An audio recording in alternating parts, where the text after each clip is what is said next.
focus on yourself, on your faith, on your dreams, on your mind, on your health, yeah.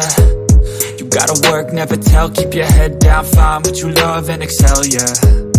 Push and pull and repel any hate, go create what you want, feel compelled, yeah. And once you finally get a taste of the race, you'll never look back once you felt that. Don't let somebody take your time and your worth, just focus on yourself first. Don't let somebody take your time and your worth, just focus on yourself first. Don't let somebody take your time and your worth, just focus on yourself first. Don't let somebody take your time and your worth, just focus on yourself first.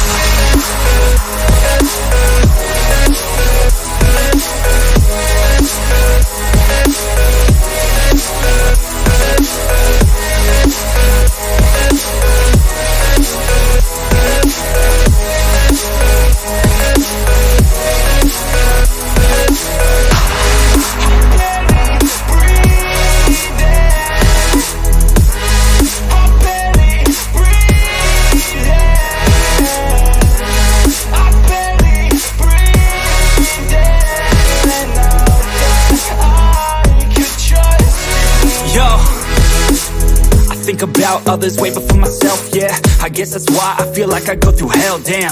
Wasting time on your dreams instead of mine, yeah. About to turn this franchise around on a dime, man.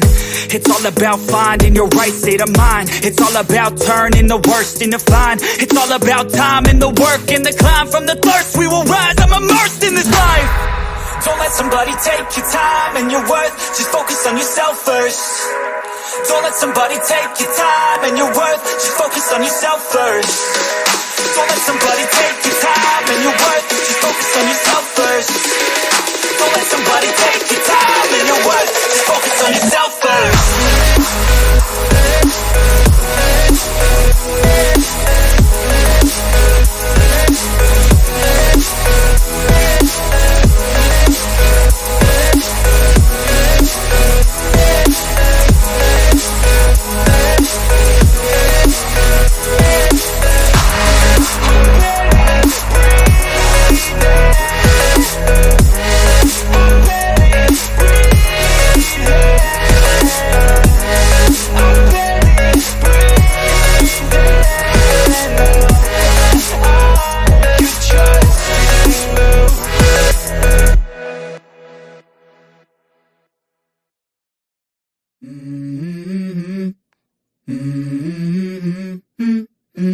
Let's go. I wake up to a little bit of drool on my pillow, feel like it's gonna be a bad day. Yeah, I'm tired of shit, and the coffee ain't hit yet, damn, ain't that great. I don't wanna go to work, cause my boss is a jerk, and I'm not even that paid. I need a change in my life, cause I don't feel alive, and there's nothing that makes me happy. Hold my beer for a minute, I'm about to quit my job, cash in for a ticket. I'm going on a trip and I don't plan to visit. I'm gonna stay there till I feel like I'm winning, and this is just the beginning. I need a big change, help me feel like living. I need a big swing, home runs I'm hitting, and I'll never look back, moving on till I get it all. And we all got dreams, we all want things, but what you gonna do for it? How you gonna move for it? What you gonna be? And do you believe you can do anything? But what you gonna do for it? How you gonna move for it? What you gonna be?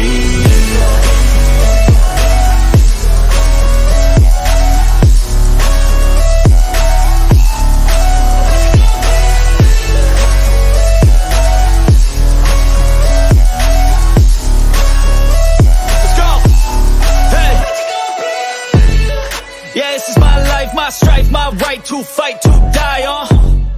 And this is my game to play, to claim a brand new name, And I ain't gonna lie to you, I'm a bit nervous that I might screw everything up that I've ever done. But what's the point of living if you ain't having fun? I guess I'll try this, try that, might miss, gotta find what I'm good at. I guess I look here, look there, over where am I scared, where am I at? I gotta make it in this life, whatever makes me happy, know I'm doing things right. Sipping in the summer on a goose and Sprite, or find a nightclub for the end of the night, And we all got dreams, we all want things, but what you gonna do for it? How you gonna move for it? What you gonna be? And do you believe you can do anything? But what you gonna do for it? How you gonna move for it? What you gonna be?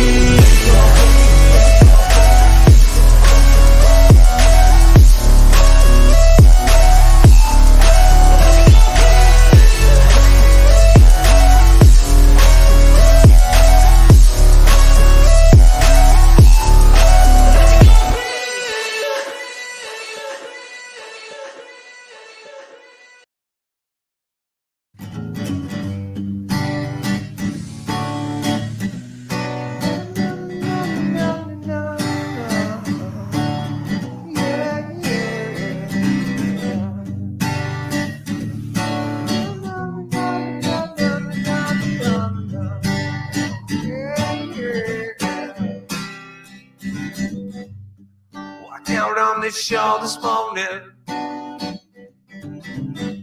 And with the clear not quite yet to hit my hands, yeah.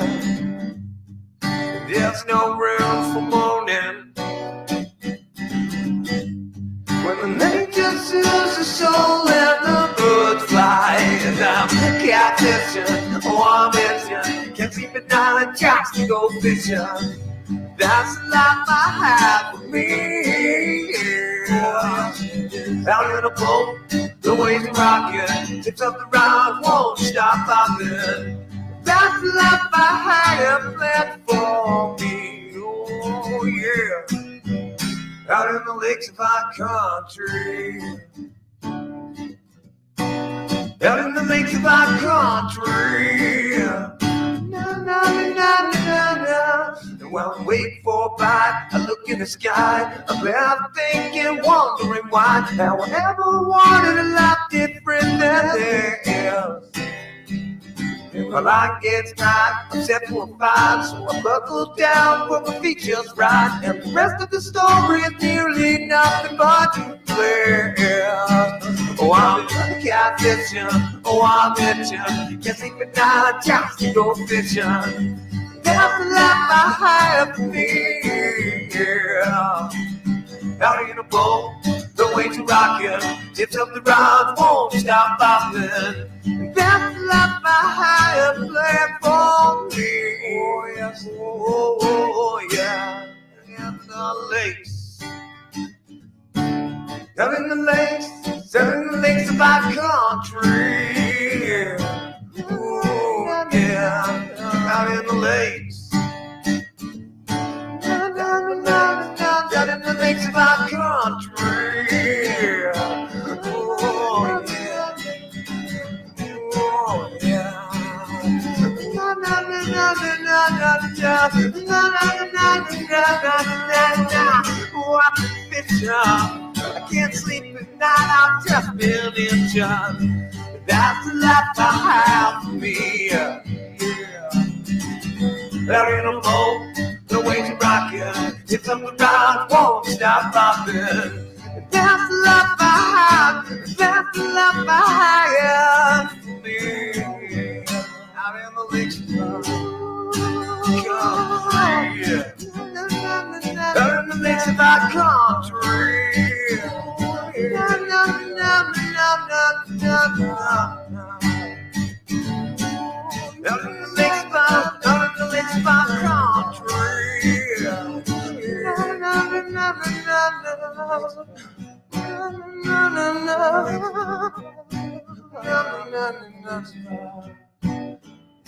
Out in the lakes of our country.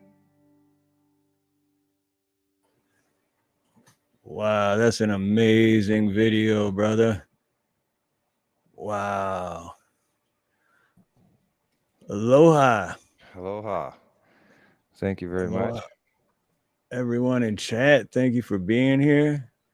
Chad, Dom, American Girl, Mom, Dad number 2, Fab Daddy, Jason Gaudet. Who else do we have? I know I see more. Flint, Michigan Gaming, aloha. I bring it every day. Kelly, aloha. So anyway, Canadian fisherman, musician, rocks. How are you, brother? I was watching you, man, for the past week. This guy's been out fishing nonstop for the past, 7 days? 6? Yeah. Yeah, I was taking, if I could get it, 6 hours to 7 hours in between, and then fishing the rest, doing 12 to 12s, which would, end up being 14 hours or whatever, but by the time you get home. But sometimes, the sleep didn't come, there was things that needed to be done in between, and you had to fit it all in. So yeah, it was a pretty crazy tournament. I'm not going to lie. It wasn't, I don't know how to explain it. Last year we done so well. I think that we came there thinking this was going to be a piece of cake, and first 3 days it was just pouring rain, to the point that, I had to use a 14-foot rod out of an ice shanty, out the door because I didn't want to get wet, I seen a little bit of that Yeah, that live stream. so Yep. I was catching trout and pulling them in through the door and then showing them on the camera and then releasing it if it wasn't a tag. But, I was doing that with a 14-foot rod just to prevent myself from getting soaked. But yeah, it was a pretty crazy tournament. I did acquire, at least I got what I went there for, and that was a gold tag to be put on one of my chains here, and I have one here. And the Nice. gold, these specific tags, there was 28 of them that were worth $200 a piece. And then of course you'd go to the grand prizes, but yeah, there was almost up to $8,000 that was swimming around. It takes one fish to pull up, and you're a winner. So, Right. Yeah. put my passion with fishing. Put my I love fishing. It's saved my life just as much as music has. In a lot of different ways. And so you put that passion into there like a kid, and then you put money in the pond. And, had I been there by myself, it would have been an air mattress, an air heater, and I wouldn't have never left the side of the pond. Well, I seen you had a few run-ins too. I seen that they were like, it was a few days ago, but it was like two guys, and they came up and they were going in front of you, and you were like, dude, what are you doing, man? Yeah. And, Yeah, that was on a creek there, just around opening season for rainbow. And just brief thing about that: when the rainbows spawn, they shut off a certain area of creeks north of a highway or north of a train bridge. And in doing that, it will protect the fish so at least they can release their spawn and finish their cycle before a mass load of fishermen are coming in there reefing them out, right, while they're pregnant. So it just had opened, so all the creeks had been available, and so it's a pretty aggressive time. And around where I live, it's a pretty common area for locals and people from all the way to all the GTA. You'll find people from like far into Toronto and everything, which is crazy to drive. It's an hour and a half through traffic just to come fish this little town that we live in. And they don't have any ethics. They'll walk right up into right up into your space and right shoulder to shoulder with you, whether and so although a lot of other people have moved on with all these kind of eventful things that have happened the last couple of years, I still like to keep my space within people until I generally get to know them and find out that they're friendly. So Yep. somebody coming right up on my shoulder is not necessarily the best approach for me. It's more, hi, how are you doing? We'll shake each other's hands and go from there. How do they say in the music? I'd love to get to know you before you give me a kiss. You know what I mean? Hey, let's get to know each other's names before you come up and kiss me. People get so close. It was a gentle way of telling people in the crowd, back up a little bit, buddy. So, but yeah. So. It's fishing. It's tough. Rainbow's tough. And it was a tough time of the season right there. A lot of people were pushing, shoving in there and getting in and out. So, you got to pick and choose your battles. I still think, I got to say what I had to say to the person to make him think the next time that he, happens to come up on people, he might have a little bit more courtesy and try and talk to people and find his way in through being nice, instead of just aggressively. But, probably likely not. Yeah, that's the sad part. A lot of people like that, it's like they just don't get it. Sure. They don't see it or. Sure. But, while we're on fishing, though, I wanted to ask because it just popped in my head. Because, hey, mom and stepdad, they're in chat, which is pretty cool because the time difference and everything is late for them. But have you ever been salmon fishing? Because me and my stepdad went salmon fishing once on a charter boat, and that was very memorable. So we're about 10 seconds behind on YouTube. So Judy's about 30 feet down the hallway here. If you just hold on 1 second, when she hears the word salmon, you're probably going to hear her get all excited because that's her favorite fish to catch. That's what hooked her with fishing with me is in the fall with the salmon run. You can lay back on some chairs and fish them off bottom with some bottom bouncing and floater bags and row and stuff. And you could get 15, 20 of these huge fish on in a night. You might land 3 or 5 or 6, depending on how strong or what time of the spawn that you're getting them at. But it's just, she's hooked. She caught a 25-pounder last year. Oh, and wow. There's a short that we have that's out there with I didn't put, I put it, I was videoing her and I asked her to hold the fish up. Now I'd already taken a few pictures and I said, okay, hold on, honey, hold it up one more time. I want to get a really good picture of the sun.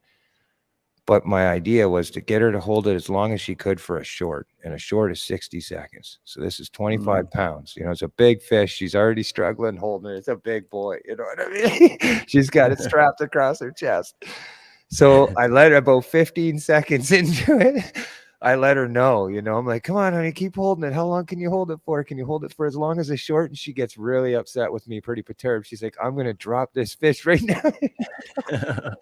It's hurting my arms. So I had to stop and grab the fish. But, you know, she lasted, I think, over 30 seconds or something, holding this 25-pounder up. And I was trying to get her to hold it like this, opposed to, you know, resting it on her chest, you know, straight arms out kind of thing. So it was pretty, it was a pretty good moment. But yeah, she hooked on salmon, man. We love the salmon fishing. It's a lot of fun. We can't keep the salmon as regular as you would, you know, in other places because of their habitat in Lake Ontario and the nuclear plants and mercury level. But if you get one at a young adult, you know, young age, in between before like 3-4 pounds, you could eat one of those every, say, month or so, or month and a half, if so fit, and, you know, snack on something. Wouldn't be necessarily something you'd want for a main diet, but you know, you might get the Simpsons show going on or something, pull third eye out or something, you know. But yeah, I mean, the salmon is amazing, man. We really do like the salmon. Salmon fishing is fun. It's trout and salmon here that's most commonly that comes up the creeks. Salmon, rainbow in the spring, salmon in the fall. So, I think you forgot part of the story. She had put my hip out previous to catching that 25 pound salmon. I hope you don't mind nerves, you know, smokes. Yes. That's funny, because it's amazing too how 60 seconds can seem like it's only 60 seconds, but then in a certain situation, 60 seconds is a long time. Yeah, it is a long time. It would definitely be a long time, especially that, and being on the rocks as well. On the area she was, it was not level. You know, they're all, how do you put it? They're retaining walls for the, you know, the lakes or oceans, maybe, you know, for the crashing. So there's big stones all halfway, 45 angles everywhere. So yeah, it wasn't the easiest place to hold a fish up for 60 seconds. Let's see if we can. Oh yeah.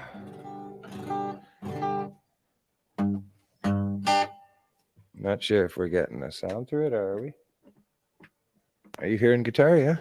Yep. Oh yeah. Okay. Yeah, definitely. So for anyone that's in chat that hasn't heard of you or doesn't know you, you want to tell them a little bit about your YouTube channel and or any other social media channels you might have, and what they're about? So I do have I did just get some new cards in that I will do a little shout out to my buddy Kirk Byrne. He bought a machine, like a metal engraved machine that can do engravements on products and stuff. So he is a guitar player himself. And so they've been working on a custom guitar pick guard to go on my guitar with a buddy of mine, Joe. So I'll show you something here. This is the sticker here. Oh, it is. Yeah, that would be like this. This is the sticker here. That is a metal engraved artwork from him with my channel logo. Which was cut out and engraved, right? And I put it on the pick guard for now. But it was really cool. He sent these promo cards to me, and it was as simple as a QR scan on the back of the card with a little slogan that says "No stress, no hurry, gone fishing," and my channel logo. And so, like, what it does is it'll narrate you to what is a QR center website, and it will put you on all the anything, Spotify, you know, DistroKid, hyperlinks, SoundCloud, you name it. It'll give any links you want to share. It will give them all the options to click on which ones that they obviously have, you know, an attachment to, whatever one they're following themselves. So that was really cool. So I thought I'd do a shout out for him on that one. The YouTube channel itself, to be honest with you, I started 2 years ago. just a little under 2 or just a little over 2 years ago. I've been monetized roughly a year or a little less. When I first started the channel, I didn't know anything about a community with lives or any of that concept. I was still very active in the live scenes, booking my own shows and events and stuff like that. I run an open mic weekly at a very dingy bar in Oshawa, Ontario. But we had some heck of a talent that would come through there. And I had some really cool people play behind me as hired musicians, due to the respect that I had from people and going to their open mics, because there's always a good musician in every band that will be out there doing these open mics. You know what I'm saying? And you can go there and play with a band, and the experience that you give them can really gain a respect. Like, you can gain somebody's respect on how you are on that stage, like what you give to them. And so that's kind of what my theory was. If I heard there was an open mic, 2 cities away, I would plan it 2 weeks ahead. I would go out there, and I would jam my heart out 3 times on the list, stay the whole night kind of thing. And by the end of it, we'd be connected on social networks, and then we'd be playing together. So I did a lot of that, and never really put my feet solid in any real project in a sense. So I found that a lot of my recordings never were documented. There's a lot of things floating around, videos, clips of people's stuff, of seeing me live. There's lots of it out there under different names, Rich in the Covers, Rich Within Music, Rich with Sin. It was always Rich with, and then whatever the group was like, and one was Rich with Sin. I had a 19-year-old bass player. I was 38, and a 26-year-old drummer. You can imagine what kind of... My first time with this guy, picking him out of a gig and everything, he got kicked out of his band. They were all high school bands and stuff, and he was chilling out at the bar that I was playing. He came to the open mic, and he got completely hammered to the point I had to pick him up and walk him down 2 flights of stairs and put him in a cab, send him home. Like, he was Ralph and all over a kitchen. Like, that's how, that's where he was at when he first come to the band. And then once he got focused and we had generalitis, goals to attack when it came to band practice and stuff, he started turning around. It turned into be a pretty good solid project. But bands come and bands go. So yeah, but it was a good party. I managed to have just a little bit of a hold of it, but not enough for it to go any further than a party. So it died pretty quick. But we did some really cool stuff. I played some really massive venues. And so anyways, the YouTube became something where I just wanted to put original music on. I found in the live scene, you could put out an original in between 5 covers or something, or I might be able to go play a half an hour set, do all the prep and everything, go play a half an hour set free at some club, in Toronto for some label industry, and play a couple originals opening up for some big act and do that once a weekend. Or I could get paid playing covers and running open mics, doing so so I would blend the two of them. If a good artist came in through an open mic through the week, on the weekend I had a show booked. I had a new featuring artist, you know what I'm saying? And I would have them as an opening act or something. People will be walking off the street, like could be their first time ever playing on a stage at an open mic, and I'm just like, you want to come over? You want to you pay, I thought you did really well. I can give you $25, a couple of drinks, play 2 or 3 songs in the beginning, and we'll promote you on the Facebook and all this stuff. And they loved it. People loved it. It was putting people together. So YouTube awesome. Gave me a little bit of area where I could put some original music out there. I had no idea of community, this type of lives playing online. At that point, I was still very analog. I was very narrow. I was very narrow-minded to the concept that you could actually provide quality sound through the internet, and through a live stream, so to speak, which I was naive to it. I didn't know. So when the whole Kofifi thing happened, right. Okay, which is the nasty C word. Yeah. When the whole Kofifi thing happened, I was one of the last bands to play in the GTA. We had big plexiglasses in front of us, and I'm going to tell you, without getting into any trouble or anything, like, it was tough to see people wearing masks and stuff when they started with weed. Our job as a band was to be an entertainer and create people to dance and have a good time.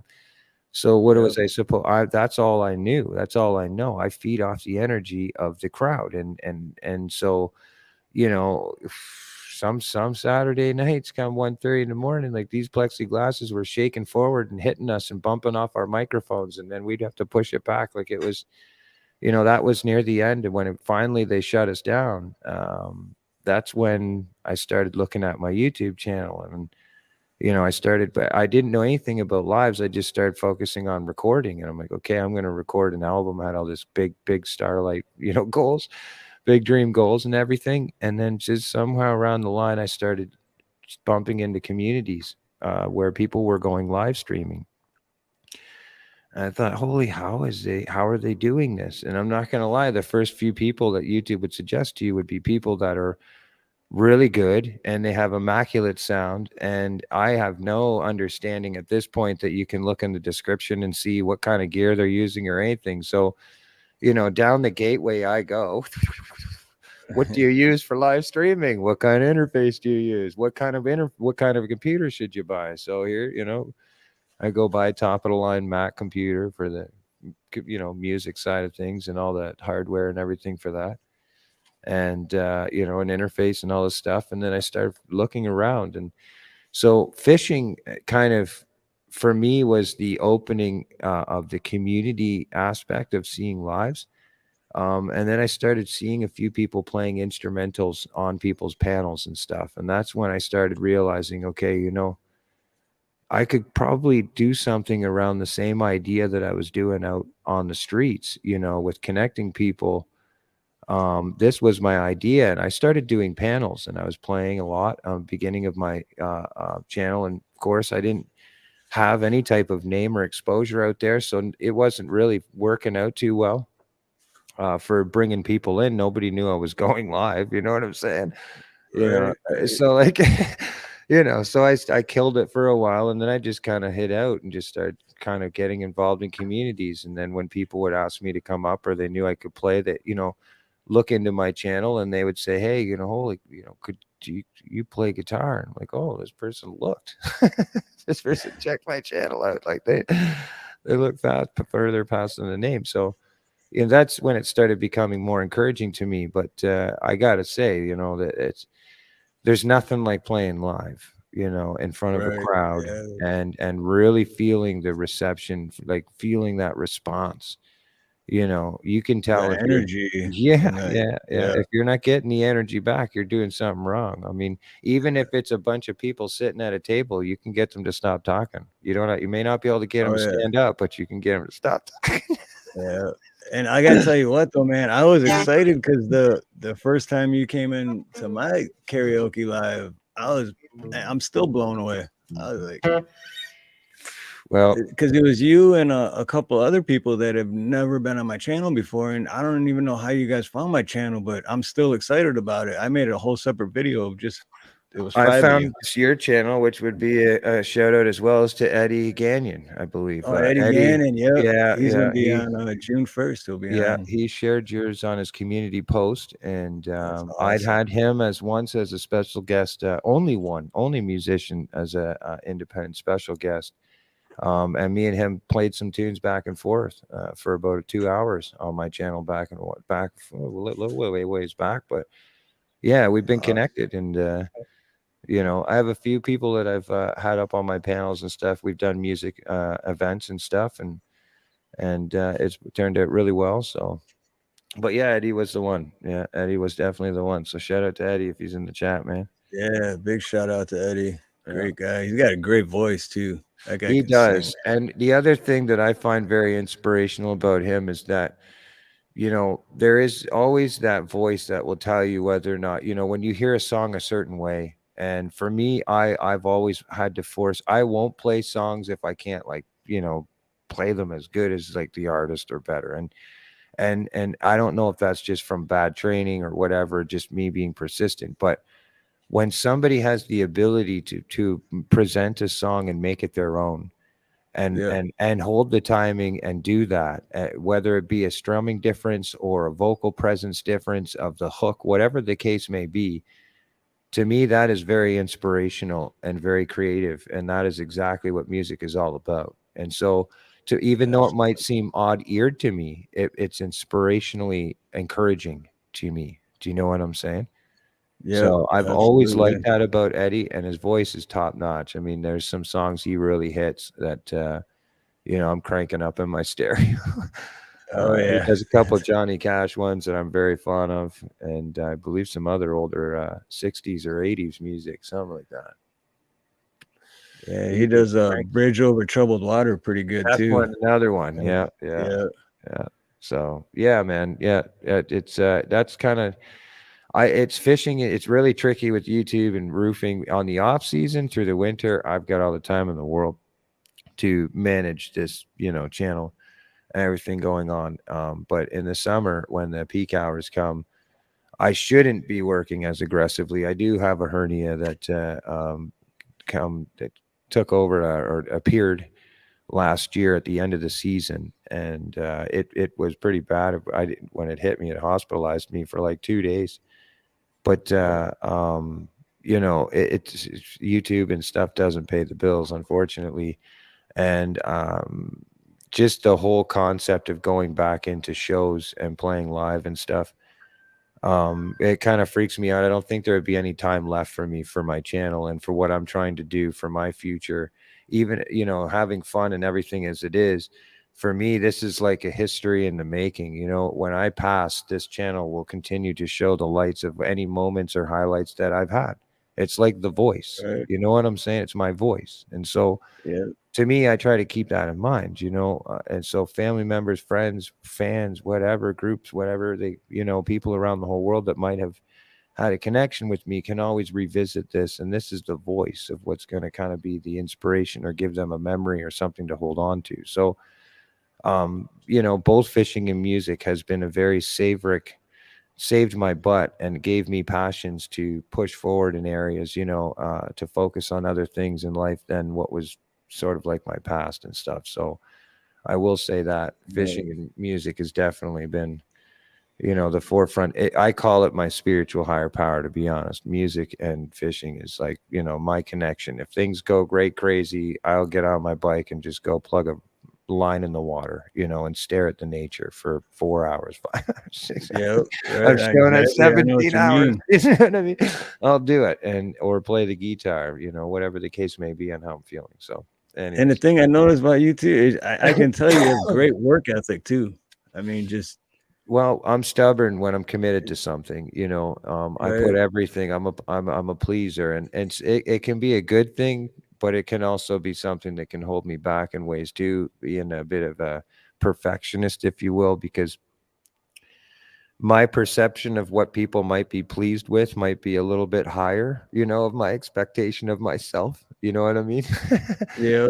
And, like editing videos and stuff. I was very active editing videos, and now I've been so active in sort of like lives and being involved in communities, doing lives, the editing gets a little bit more scarce with the time, but because how much is in it ahead of you, it's like, especially when it comes from when you're editing a video from scratch, so to speak, it can be quite daunting.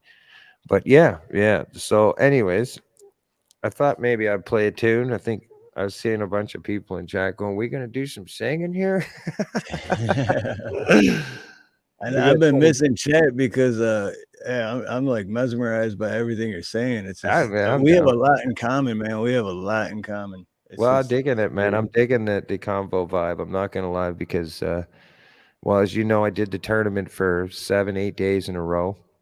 Fished probably minimally 10 to 12, 15 hours each shift, and then slept in between what I could. And then as soon as I got home, I was pretty clear with my employer that, I needed a couple days to just kind of readjust my clock, because I was fishing the night fish. I was fishing at night right up until 12 in the afternoon.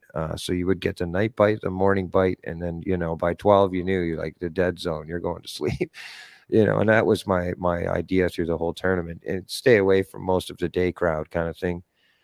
But when I got back, it was an immediate need that I had to go to work. And it was like 170, 80 bundle roof to be shingled and ripped and shingled before the weekend.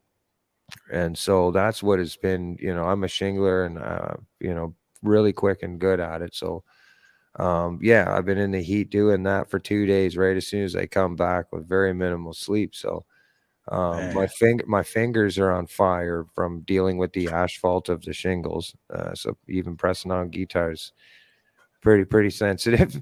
And it I at can show imagine. I was so tolerant to it before because playing live shows, I'd be drinking. I'd be at the show an hour earlier, and I'd have a couple beers and but I don't do the drinking anymore. So, I'm just a cannabis and smoker and that's it. So, but yeah, I know I got it in me. I know it's in me. It's born and bled and went through me my whole life. So I'm not too worried about it.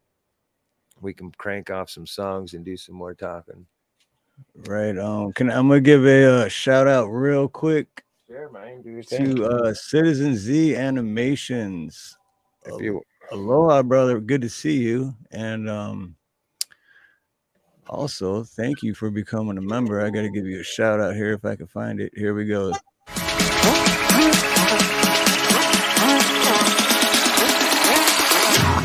Yeah, let's go.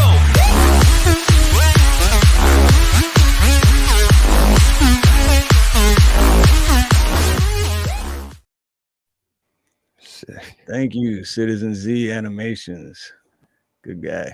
I think I seen him mention earlier, CFM real quick. Because he's an art, he is an artist, as in like drawing and sketching. And okay, he said he could. I gotta find it now, but something about like sketching your video or something, or I would be. I think I have seen some people do this in the um but I'm definitely interested to for any kind of ideas or anything of that, of collaboration of that. My email is attached to the top of my page. Shoot me an email, and by all means, I'll be responsive. I'm pretty responsive with my emails. But yeah, shoot me a message, give me your ideas, and we can go from there. That'd be pretty neat. awesome, So, yeah. like a sketch And video, right? Like they would sketch something, and then it'd be a video of them sketching the logo, so to speak. he That. said if he sings, I can animate it. Oh, cool. So yeah, and shout out to Wow. Lord Spike for dropping the link for CFM, and I pinned CFM's link. So just go to the pin and you can subscribe if you're not already subscribed.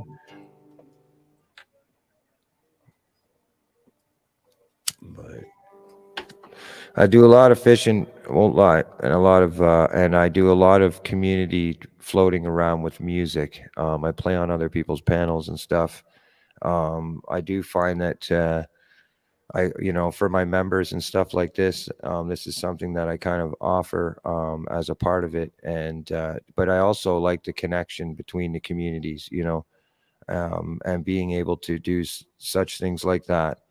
I find it more impactable by doing it on with other people's communities and panels and helping each other than to be just doing it on my live all the time. You know what I mean? right, right. Yeah. I mean, I do have other friends that do that. They're very active weekly and they go live on their channels and but I like to spread my wings. I like to get to know new people. That was something I think that was a big attraction to me running open mics and being a part of the live shows was the social engagement and the camaraderie that you would get within musicians, if you were in the right group. You know what I'm saying? It was pretty Yep. wild how big the arms would stretch. You'd be like, yeah, you know that person? Yeah, I know that person. Oh, you know that. And one where I literally just on the way to the trout derby, our V driver, or they're called Y drivers. Sorry, I think that might be a little loud. Our Y driver, which was a personal driver that was driving all our fishing stuff, my e-bike and tent and everything down to Peterborough, 45-minute drive away. He's a musician, has a YouTube channel, and is a recording producer that recorded a buddy of mine who's pretty famous, played with Jakey Lee. He's a lead singer for Jakey Lee, the Red Dragon Cartel, Darren James Smith. Is a really good friend of mine. and they all knew each other. And he recorded him. Darren played at his studio when they opened his studio. And I'm going, I've had Darren drive me. I hired Darren to drive me as a roofer last summer as a personal driver to Ajax and back. And then I have him, the recording producer. He's driving me to Peterborough to a trout tournament. And I'm just like, holy small world, you know, two very respectable musicians, and they're driving, you know, they're my personal drivers. I thought it was pretty funny. Judy actually brought it up, and I wouldn't bring it up to either one of them as a joke, but it was pretty funny, man. You know, they were my personal chauffeurs. Right.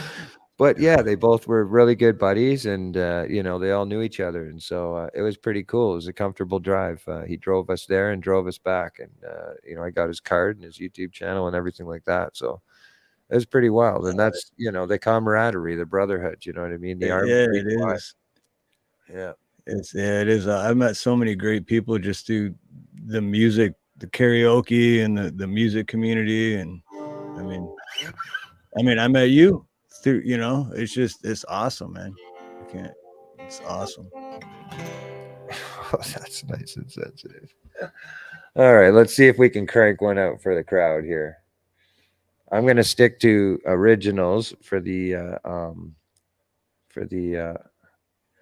how do you put it? The quality and the ethics assurance of the YouTube video for the interview here for both myself and for Steve here for monetizations and stuff like that. So I'm going to play a couple originals throughout the stream and continue to hang out and do the chit chat. There'll be no covers or requests, unfortunately. Not for this one. Right on though. So let's shoot. I'll let you do it. I'll give you. Let me just make one little. I hope I got a pretty strong voice, and I had a very quick time to set this. So I'm just gonna do. Whoa. Ooh, ooh, ooh.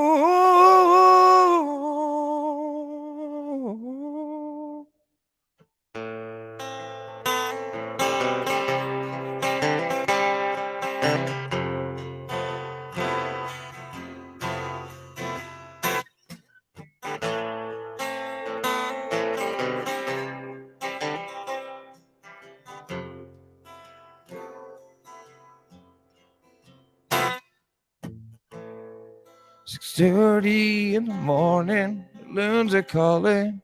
Well, the sun beats up my face.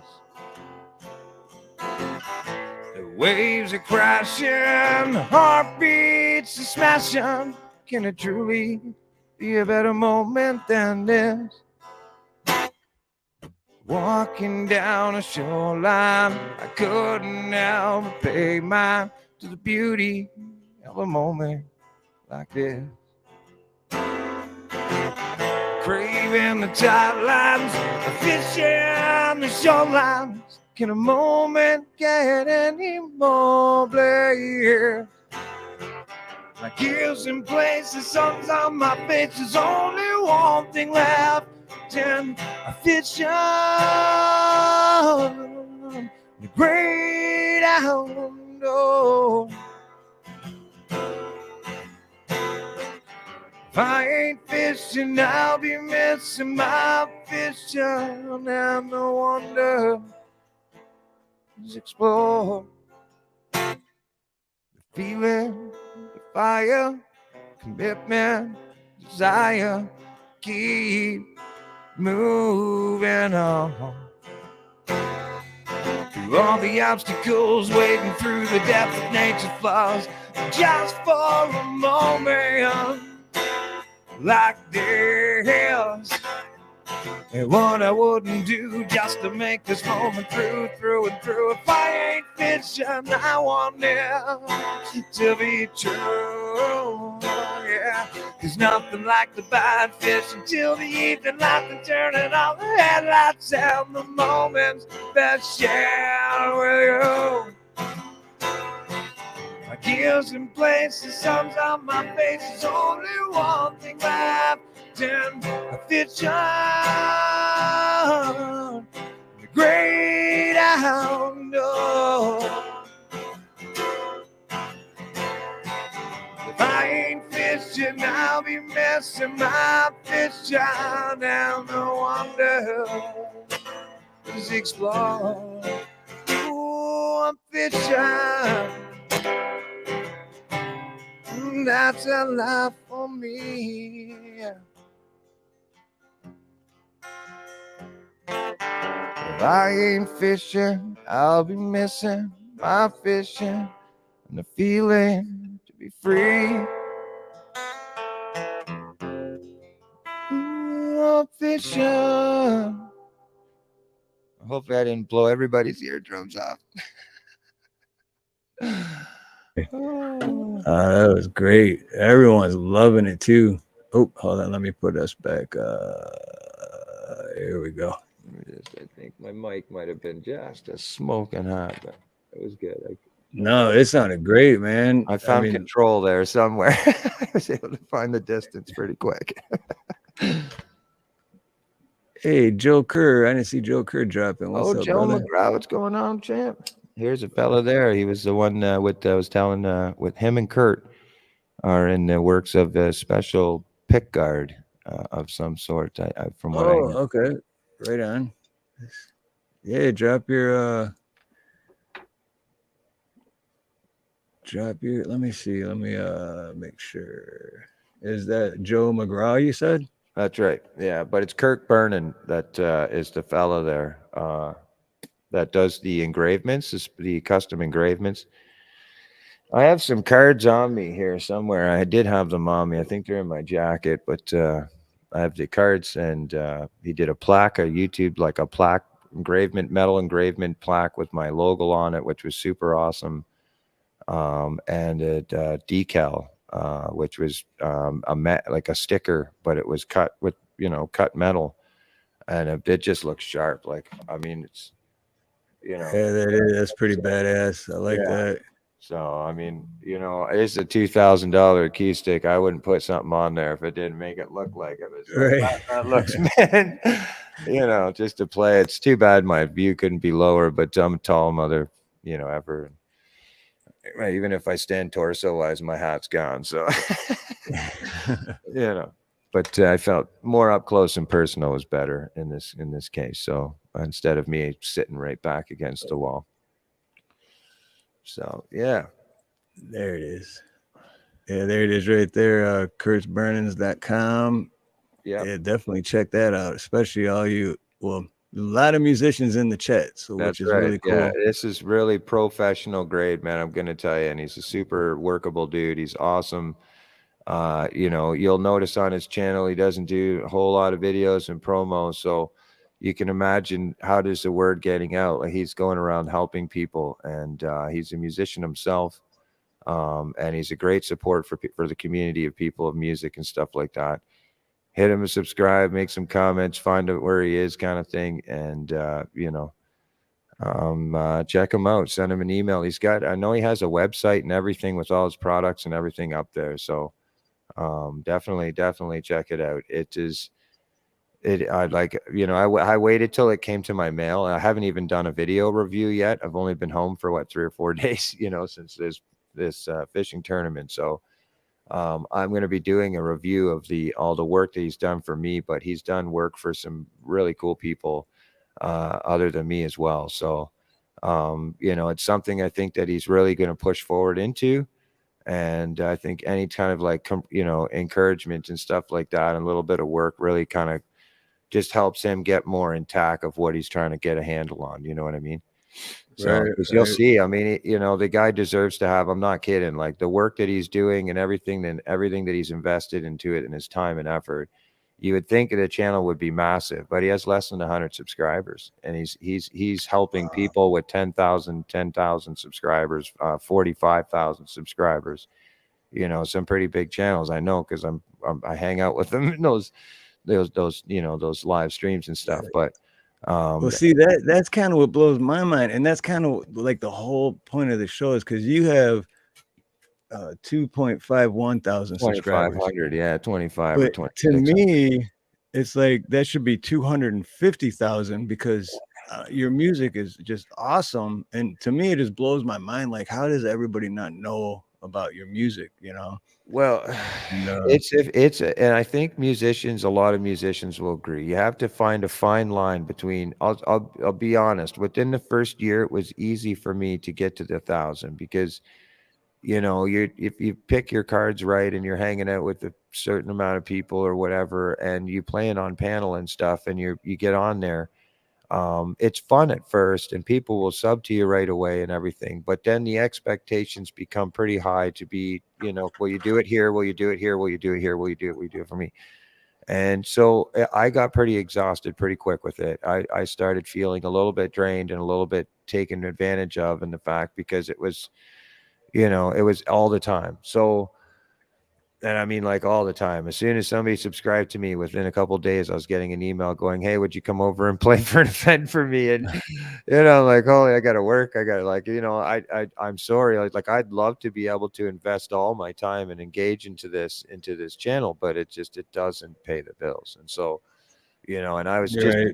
monetized and everything. So I started trying to put it, I have one on. I have the courage to do it now, but it's only been in the last 5 months that I've even had a PayPal link attached to my account or any way of that aspect. I had monetization on, but I wouldn't allow super chats. And I've only just started allowing them since the tournament and stuff. My girlfriend talked me into it, Right. like really seriously, because, it's a rough time and just the whole concept of how much YouTube takes from it and the whole monopolization of it. I do have some, I Yep. do, but there's also, I've talked with some really big channels. At Dead Broke Barbecues, one of them, 50,000 subscribers, does really well. He does video editings privately for people. And it's just crazy how much work that guy's got for YouTube. He's able to do YouTube for full time. And he explained to me how people they like to support that way, and that's the way that they like to show that they're there Right. for you, and you can't, closing the door on that is also kind of, so he gave me a lot of different perspectives to look at it. So big ups to him too. And I don't want to shut the door on anybody to be able to support in any way that they can. Some people may not have the time to sit and hang out for every time you go live. So, to make a little bit of Yeah. impression, hey, thank you so much for giving me what I can come here. It's dependable. I like your content here. If this helps, here you go. There's no bad intentions there. You know what I mean? That's all about. And so, it took me a bit to see that. First I was like, no, I'm not going to do it. And, I'm just going to play for fun. I don't want them, blah, blah, blah. But yeah, it's been a journey, but YouTube for me, really honestly it's more just about my voice. It's a voice where I can be comfortable and feel and be real and hang out with people.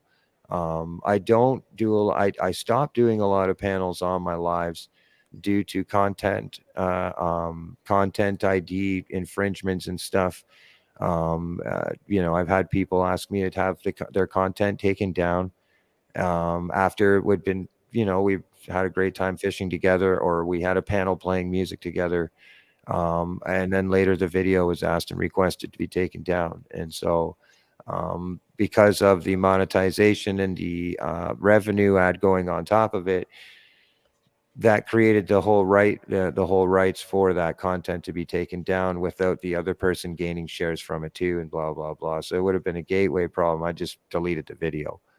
And so after a few times of something of like that happening, I kind of was like, okay, I haven't really went live on you'll notice, Steve, you'll find now, even after this tournament, you'll find me in your community more than you'll see me popping up live like I just did. Like that was a very special Right. occasion for Yeah. OFA, for the Trout Derby.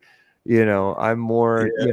I like to But do. I knew about it too beforehand, but still, yeah, it's Yeah, it was pretty big. That was a hard one, man. Even just to be live for that extensive amount of time was, oh yeah. I don't know how you did it that, because me and Nina Oh, yeah. did it.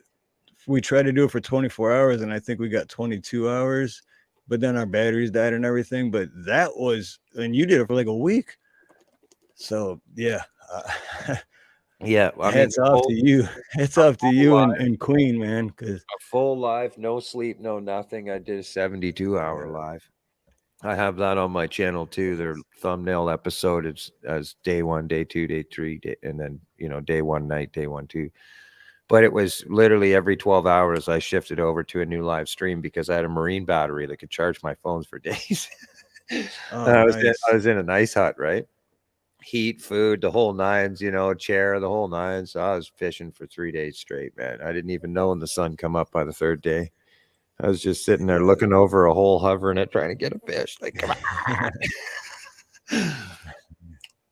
Oh yeah, fun times, man. But yeah, we can. I could tell you a little bit about myself. Growing up, my dad was a musician, very active musician, especially in my early years, before 10. It was we would have seldom visits, if you will. He would be on the road for 3 weeks, to 4 weeks at a time, come home for a week, if not less. Maybe fit one band practice in between that if he could do it, and he'd be out on the road again. And he would be, he would send money to my mom. And this was kind of like the relationship that I seen my dad as. I would hear the music, I felt the music, it was rocking in our house all the time. But I never really did get much of sit down play with my dad. The inspiration was there, and the music and the influence was there, and I guess you could say I was naturally born with it, which I do believe I was blessed with a gift.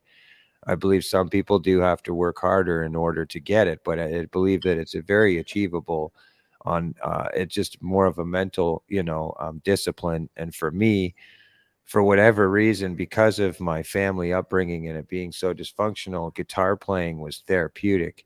Writing music was a way of a voice. Even if nobody heard it, it was a way of me spitting my feelings out and Yep, feeling it. And absolutely. so the radio was a more of my music influence at that time. The Beatle chords and everything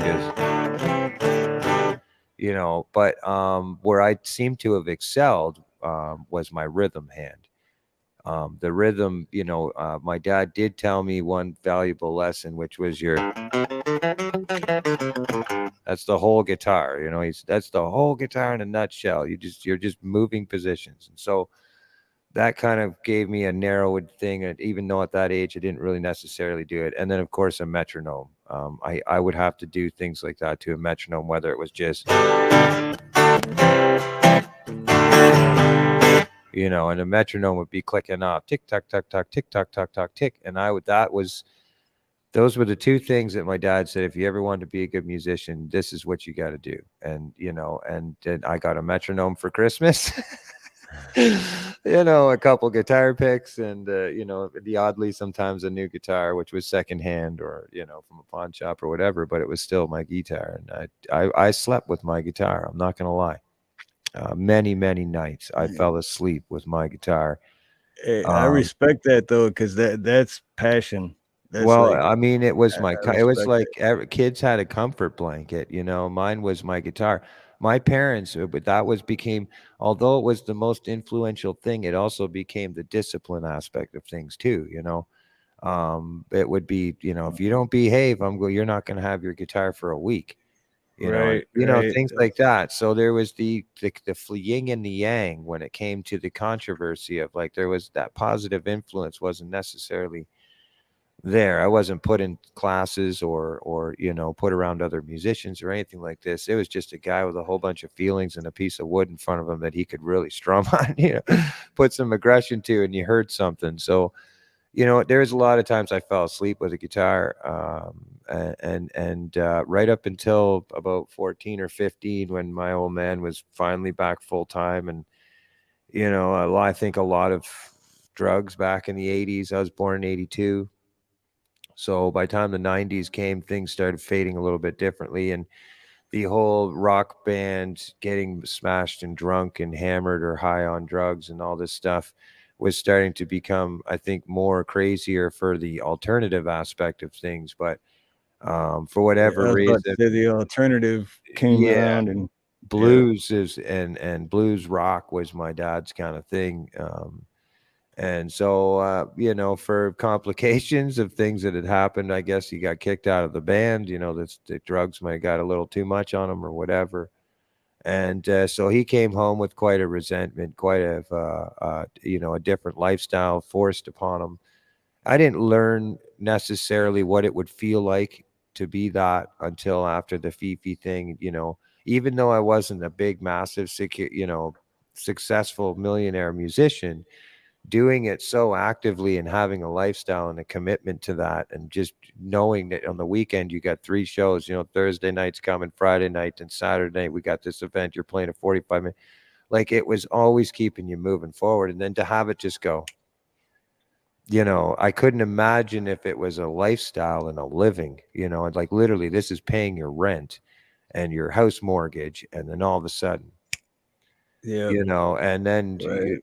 all the whole mentality behind it with the drugs and everything. Because I mean, it's tough to play 3 nights in a row and not, and then say start drinking on Thursday, and then Friday hits, you got to drink a little bit more to get past the threshold of where you were the night before.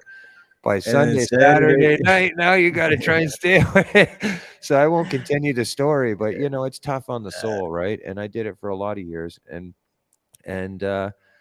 so, anyways, I can understand my dad's position, but I believe that his time away from being a father, and then being slammed into it, and then trying to get dry and sober and stuff, it just really messed with his head. He started abusing us really much, and the aggression went towards us as kids, to a point that I had to leave the home for my sister's sake, and report the actions at hand to a children's aid worker, which then divided the family, and we were put in foster parents. And then the story goes on. 16, I was put on a men's shelter, and from that point on till my 20s, I was on and off the streets and in and out of prisons and stuff. Guitar wasn't necessarily the forefront. It was more survival and trauma. That was Right. at that point in my life. But then I moved to Oshawa. I know it's not very respectable, known city. It's known as the armpit of Toronto, so to speak. There is quite a big music network there. And so I picked up my first job, and, I thought, okay, I'm old enough to drink now. So I started going out as my usual, and I started seeing musicians. And I'm sorry, I just, I know any musician will vouch for this. When you see somebody doing really good on a stage, and you can feel that, they're feeling it. It's a calling waiting to happen. You're going to go home, play your guitar, or you're going to record your next best song. I don't know, but something's Right. going to fire up in you. You're going to, there's something's going to boil up in you, and you got to let it release, whether it's book a show or talk to the band and go get a show, whatever the case may be. That fire comes in where you want to be a part of it. And so it was only took a few bands for me to go and see. And then I walked into this open mic with Darren James Smith, like I said, was a lead singer of Jakey Lee. And then you had Andy Thompson, and I can't remember the other fella's name, but he was the drummer for Nelly Furtado. And Oh, okay. they're all running this jam at this Ajax lounge bar. And man, when I walked in, I thought I was watching superstars. Like, this sound quality was phenomenal. And then I got the chance to get up. I realized there was a list, and you could get up and sign up on this list and go play. And I don't think I played 5 chords out of the pentatonic scale. I was so nervous. But to be able to do that, and was given the opportunity to do that, I was hooked at that point. That was it. I was like, I'm going to go to work every day to buy a guitar, an amp, and all this gear.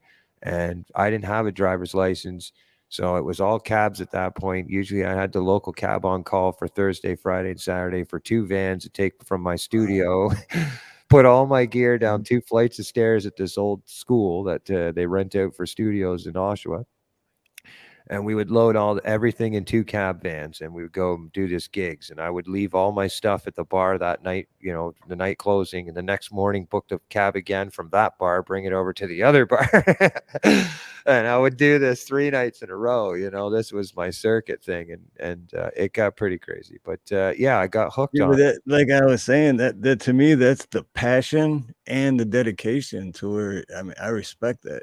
Yeah, man. I appreciate it, man. I mean, I got hooked on that whole concept. You know, it gave me responsibility. It gave me accountability. It gave me people to respond to, and it also let me unleash this monster inside of me that I don't know how to explain it, but like when you get to that vibe when you're on a live stage and you're doing and everything is just gelling well.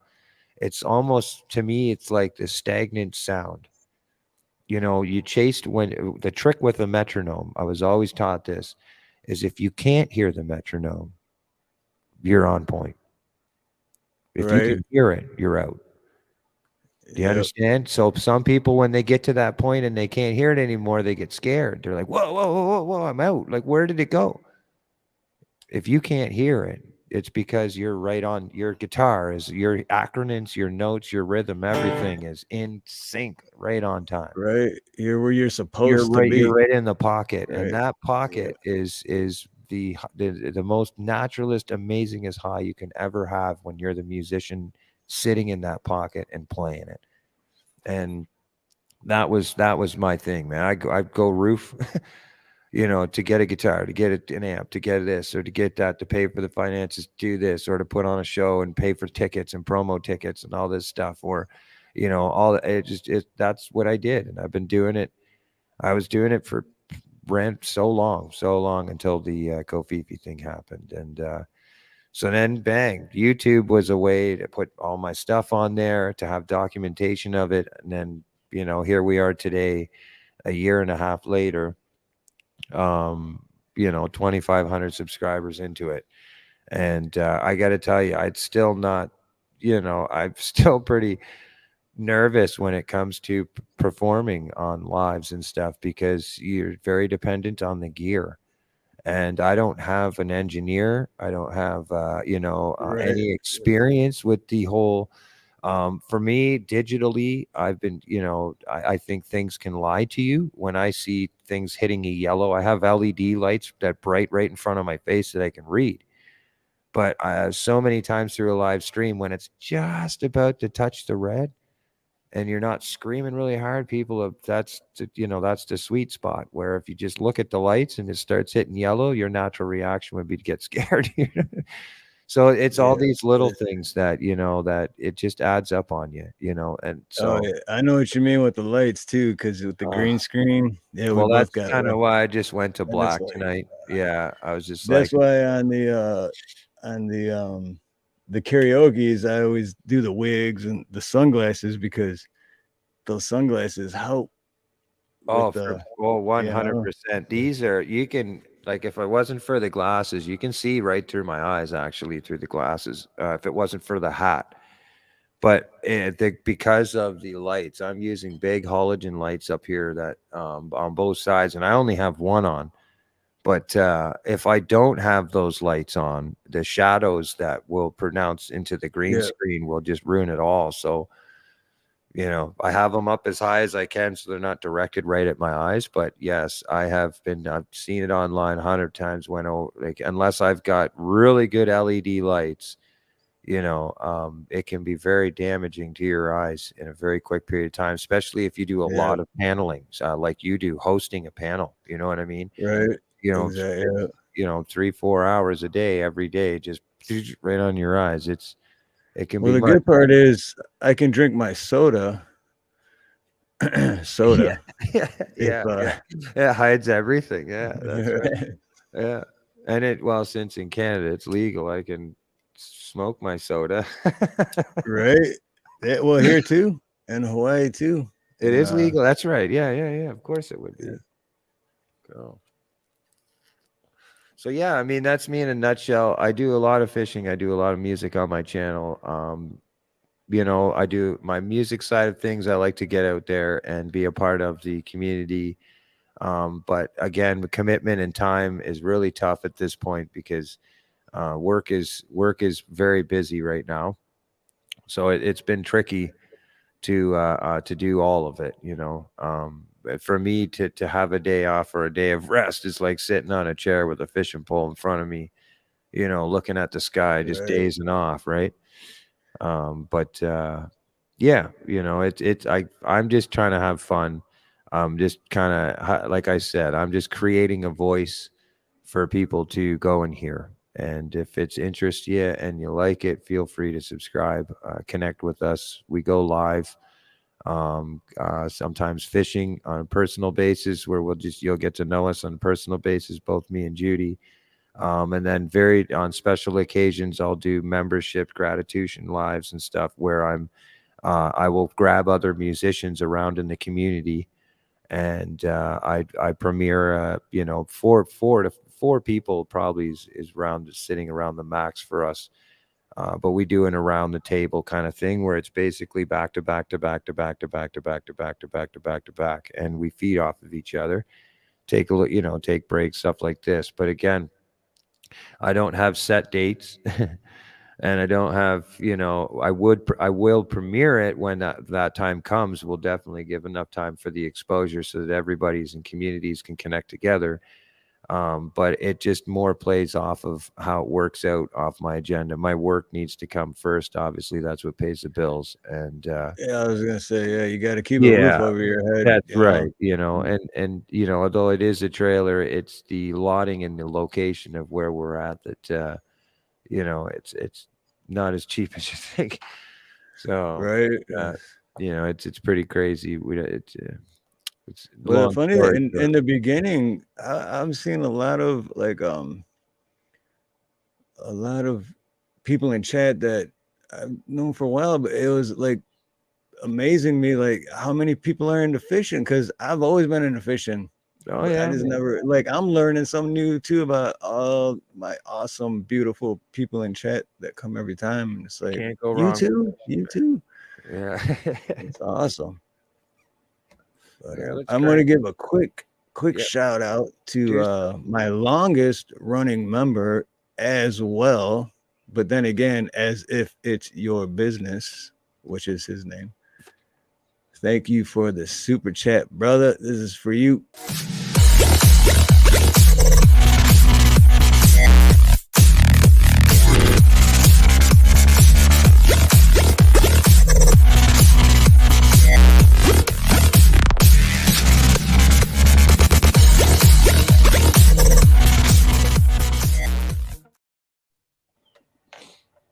Nice. Much love, as if, hey, Charlie Gabaldon. But so I know your fingers are killing you, and that's why I'm not. I'd be like, you want to do another one? You want to do another one? No, I was But gonna me as a plumber for 31 years now, trust me, I know like I'm gonna how crank one off, man. I bad can you crank can one hurt. off. Let's do it. I'm down. I got Awesome. 3 or 4 more I can do. I'm not gonna stop you. No. I hope not, because it's all I got left. And then I'm going to sleep for 10 hours. All right. This is a song I wrote. Did I say that I know how to do good fishing and I know how to play good guitar music, but speak and spoke and writing and spelling? No. That's a whole different story. I think I am so smart. Yes, I'm smart. All right. Here we go. This is a song that I wrote a while back, and I think a lot of people will find relation to this. It's just a connection with me and a buddy of mine that was in a club. He was one of my big supporters playing live. One of those guys that was first at the door to grab my amp. He really, really was there. He was one of those deep fans that you barely see. And I know a lot of musicians that we call them groupies, but they really make the world go around. So he was a good buddy of mine, and he passed away. So this is my song for him. Rest in peace, Chad.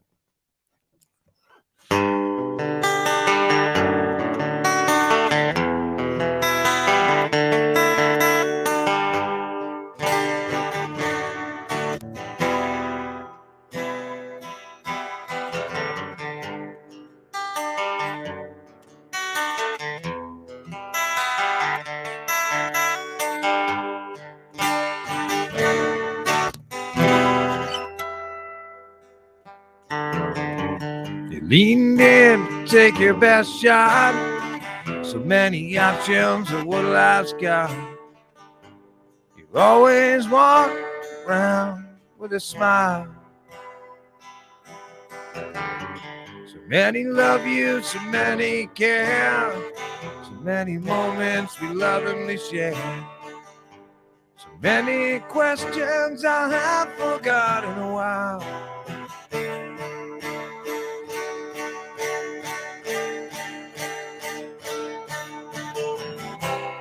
Back spinning to the time when we were playing pool.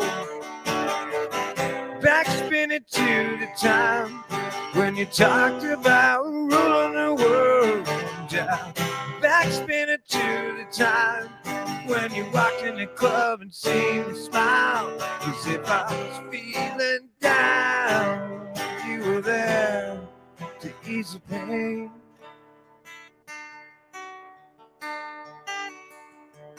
For a little while.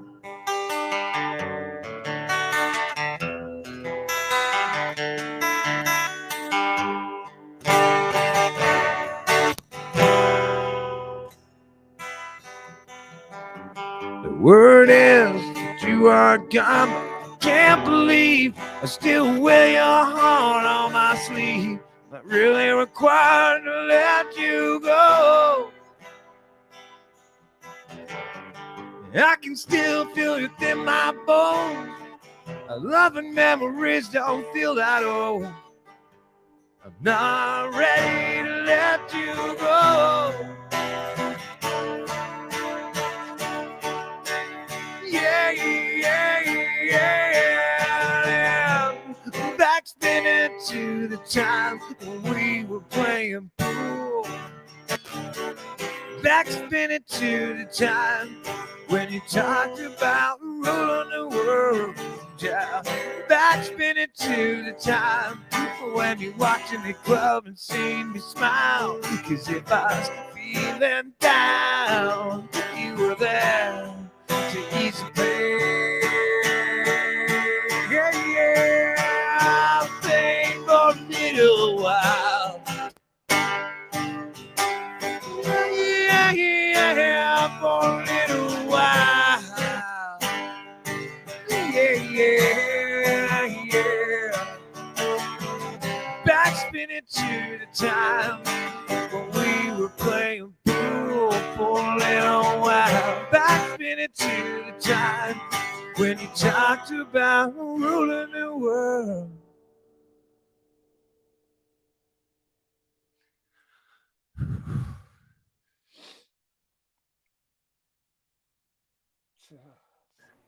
You right? Oh, yeah. Oh, shit.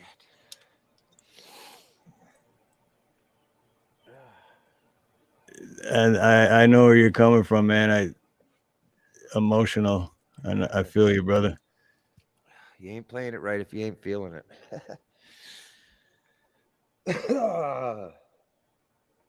Yeah, that's one hell of a song because it just, again, you can feel it just lyrically. Again, I don't know. I don't know what I think one of the biggest struggles for me as a musician, and I'll say it outright, is that the lyrics that I would write would put you right into a feeling. And most of the songs that I would write, to be honest with you, is not a song that you would put on every Monday morning to go to work. It's not the song that you would put on a Friday night when you wanted to go to a party. This music was something that was so felt, so deep, and written so honestly that people would respect it intelligently and intellectually. But it would only be something you'd listen to if you really needed that therapeutic moment, something to relate to, a voice, something to hear that you could connect to, that somebody understands. And so I think with the 90s and with what the main paparazzi, I guess I'll use in a vague, very lack of better word,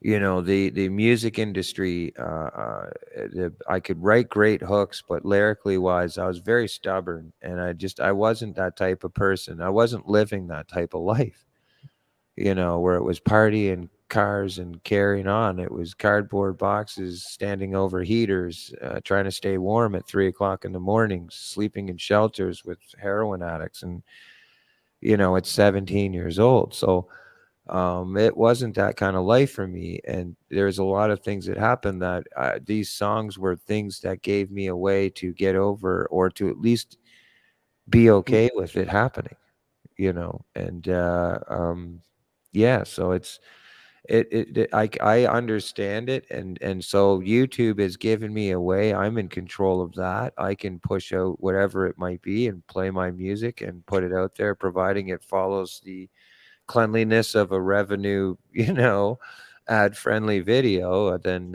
whatever I have to say as a musician can be heard, because we have that power now. And so I enjoy that, and I like that I have that angle with YouTube. And I fear Facebook and other things, they are just, and I'm not knocking them down, but they're all different phases and learning educational software apps that have already done what this grandfather thing has done, and that's YouTube, playing music and being friendly for musicians. And so, I mean, there's different rules and guidelines for different platforms. Yeah. I like that YouTube shoot it to me straight and just says, here, this is the cleanliness best way that you can do it, and that's and so that's why I stick with YouTube.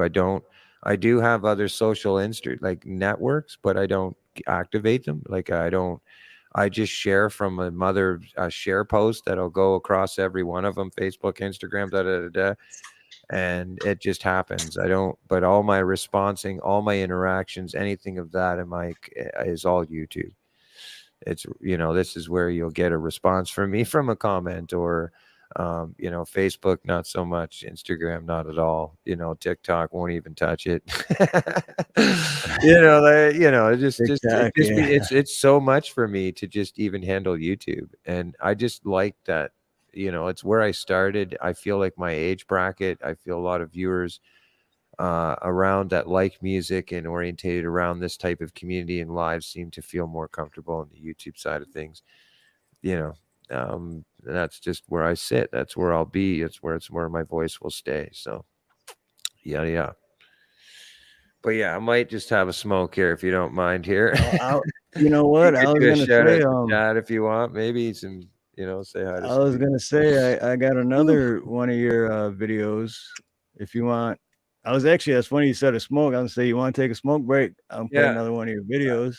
Yeah, man. Yeah, no, I'm down, buddy. Thank you so much. All right, here we go. This is another one of CFM Rocks. This is called Stand Alone.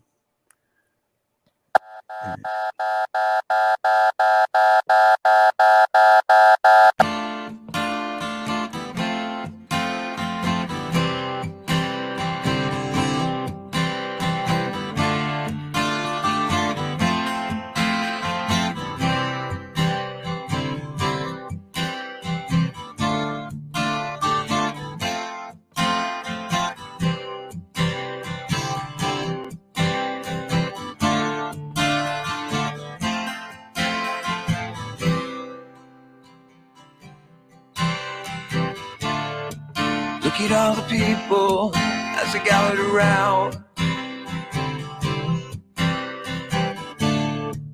All the laughter, the love they have found. Great entertainment, people dancing around. Yeah, up there I stand, I can't make a sound. And yes, I will stand alone. Yeah, until your eyes leave me alone. Yeah, then I'll cry alone. Yeah, until your eyes leave me alone. Yeah,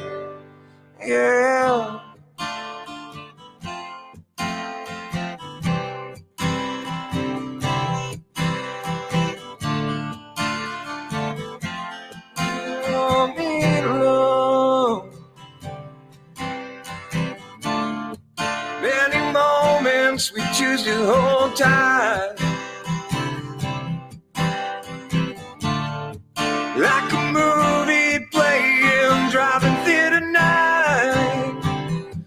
Will it ever change? Will I ever move on? Will I ever stop suffering? I guess that's moving on. And many moments we choose to hold tight.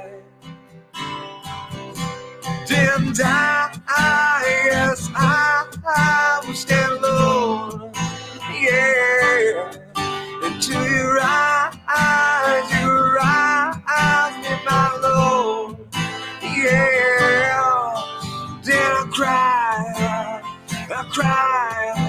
cry alone.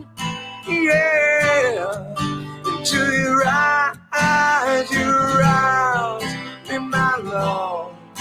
Yeah, 'cause when you look through life, through all this pain, thinking of love would drive me insane. And yes, I get alone.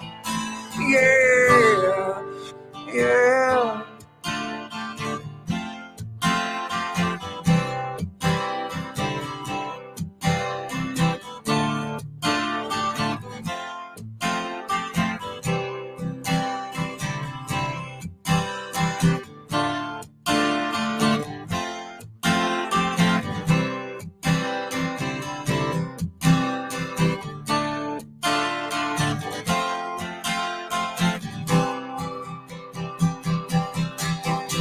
And yes, I will stand alone. Yeah, to your eyes, me my Lord. Yeah, then I cry alone. Yeah, into your eyes, me my Lord.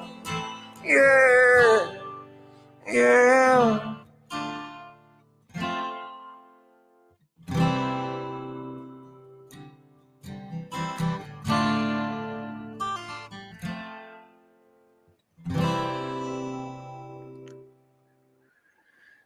If anyone here isn't already subscribed to CFM Rocks, I don't know what's wrong with you. After listening to this, man, like that's what I mean. I don't understand why it's not 250,000 subscribers, because you're amazing, dude. Time invested, you know, and maybe a little. What is the word called? Laziness on my part. I wouldn't say laziness, just lack of confidence. You know, I'm pretty.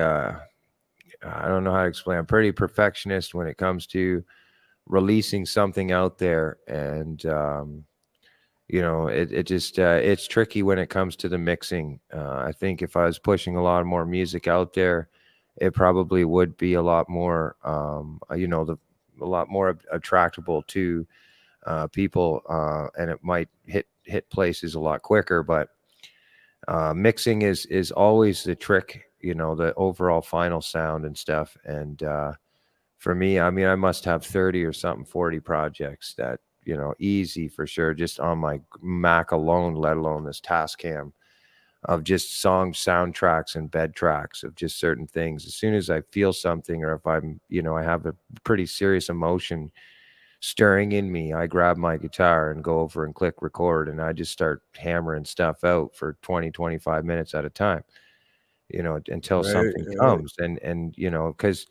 it really does. The music for me is an emotional release. And I believe some of the best music ever written was songs that were felt and were explained very clearly about how they felt. And they were the gold. That wasn't just a one-hit wonder. They stand as the top, you know, songs still to this day. And it's a hard avenue to hit as a songwriter. You know, it's pretty easy to, you know, to put a bunch of things, just go drink beer, have sex, do a lot of drugs. That's a lot for me. That's a lot for you. Come along and let's dance. Get on and dance. Yeah. Ooh. Right now you get a Corvette, couple Corvettes, and some nice women back there in a video. Now, of course, this all takes revenue, money I don't have. I got all the ideas and the percent I've been managing and everything for my whole life. It's all easy to think it all, but I mean, in the aspect of things, the competitive world of that, there's so much of it going on that you just become washed up real quick. One hit comes out, the song comes out, you get enough to pay back the loans and everything that you might have given to an agent that would record you and put you into these studios and put the name forward to hire whatever the person might be, and the chain goes on. So that never attracted to me. I think Joe Dirt, what was his Joe Dirt? Joe Dick said it best from Hardcore Logo. He said it to Billy Talent. He says, you're into limos and jets and private jets. He says, I've always been okay with cabs and hookers, But the principle behind the whole getting in a van and living on hot dogs and being on the road and trying to make it, you get 10 gigs, maybe if you're lucky. If you're lucky, you would have 10 gigs booked ahead. Yep. But you'd spread the word through mouth and through vibes and just living experiences. That was always my big attraction, the Foo Fighters there, Dave, he's done a documentary about it where they're like gonna tour the world in his van again before he's dead. I think he's already done it a few times, but he has his original van, that they started. Wow. Yeah, and they're just piling up in a van together. You don't know seatbelts and stuff, and it's like taking turns staring at a white line. That for me was kind of like it's that's working. what I It's want. the working for it part, like putting in your Exactly. time, putting in your hours. So I mean, I never wanted to get the shortcut, so to speak, and I never had the money to do it. So for me, music again was always therapy. It was always been a therapeutic thing. It's kind of got to be something that I've got to feel it, and if I'm not feeling it, then it's something that was a passing moment, so to speak. I have a lot of passing moment projects, where you're like, no, that's not good. No, pass. You listen the next day, you're just like, no, that sounds like a bunch of noise. But yeah, so I mean, I do think that it comes down to a lot of, you got to be disciplined.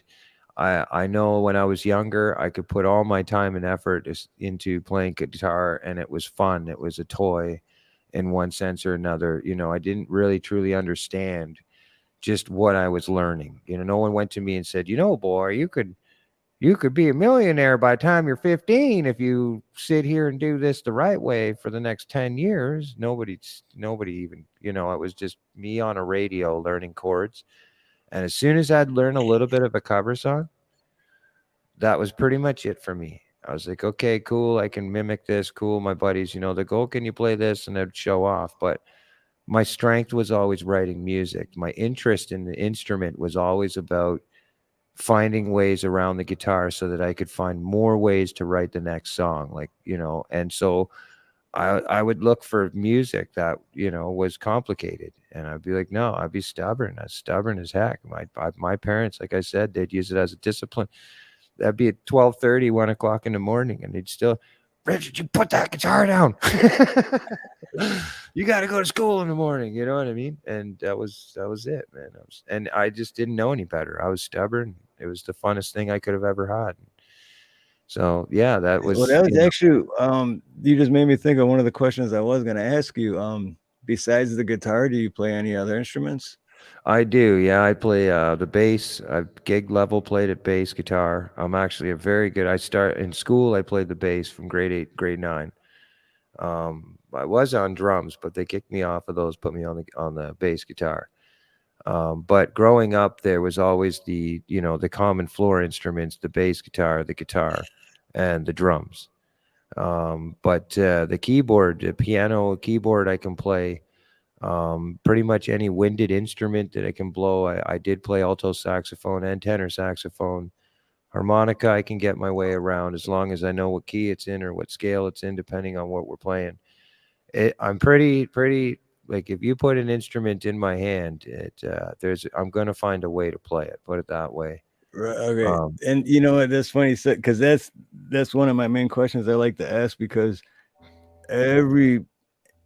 anyone I've ever met that plays an instrument has basically kind of said, if you play one instrument, you can figure out how to play any instrument, Well, especially if you have an understanding of like the ear essence of it. Like I learned from ear, I didn't learn from theory, which I had to learn theory very quickly when I started playing live because people would start throwing language at me, playing 1-3-5 or 2-3-5 or 4-3-6, whatever the case may be, telling me the positions in a scale, 1-3-5 in the key of G, and I'd just be like, hey, come on, man, just play it. Like, but I was always the guy who wouldn't be able to play the song in the beginning. I'd have to listen to it for a second before and find out where everybody was. And so you weren't the first person somebody would call if it came into, being a replacement or something. Sure, I could play lead like crazy. As soon as I know what scale you're in, I can play the pentatonic like the best of them. But it wasn't reliable enough to be a guitar player that you would, call to do a gig.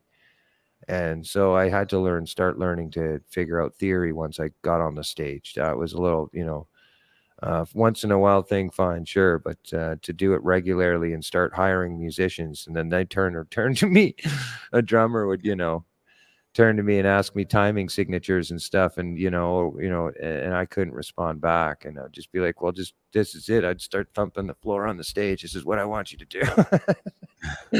Oh yeah.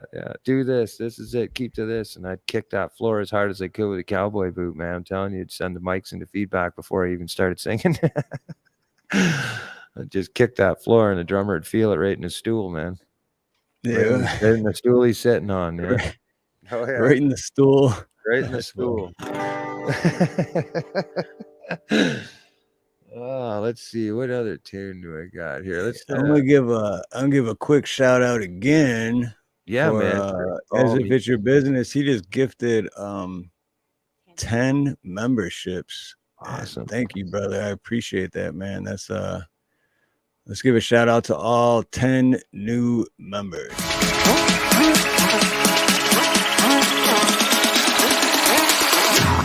Yeah, let's go.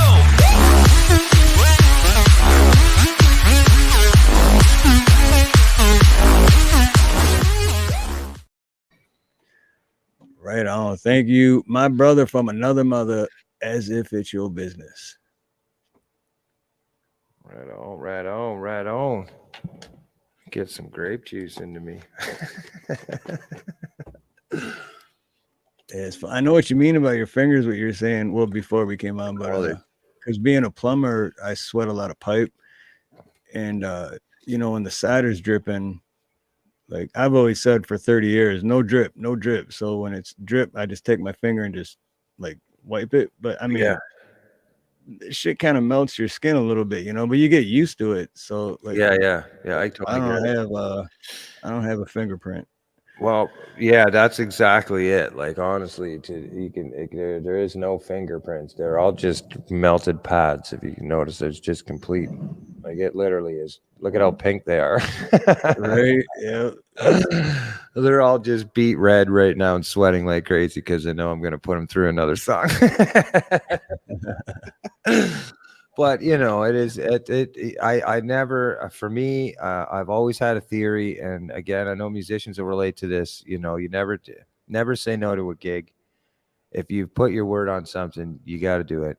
It's just it's a respect value that's given, and if your mind can tell you that you can't do something, but when push comes to shove, and you do it, you tend to get through. And I think so far it's been great. I've had a great time doing this. I think it was a very good like I'm honored for that you would ask me or even be interested in getting in depth with somebody further than just saying, hey, come play on my panel. Like we're gonna sit down and talk, and we're gonna hang out, get to know each other, and that to me is really cool.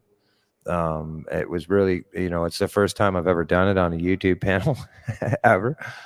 Right. It's one of those things when you're hosting your own show, it's not about you, it's about them, so to speak. Right. So, you learn that pretty quickly. And though I'm really good at talking about myself and carry on it, I tend to be very shy in it. So, For me, this is a really good experience, and I wanted to. You've been a very big support over on our channel. You also gifted at least 20, or I think 25 memberships on there, which was Yep. on your birthday at that, Yep. during a fishing stream and stuff like, and so, and you're a member yourself, and very active when we're live. So for me, it really, like, it's been an honor to be connected with you, but for you to put that much faith into something, it really lets me as a creator, and I'm sure you know this, like we get to, though we don't like it, we ship and shape and mold into the things by the positive influence that we get from our subscribers.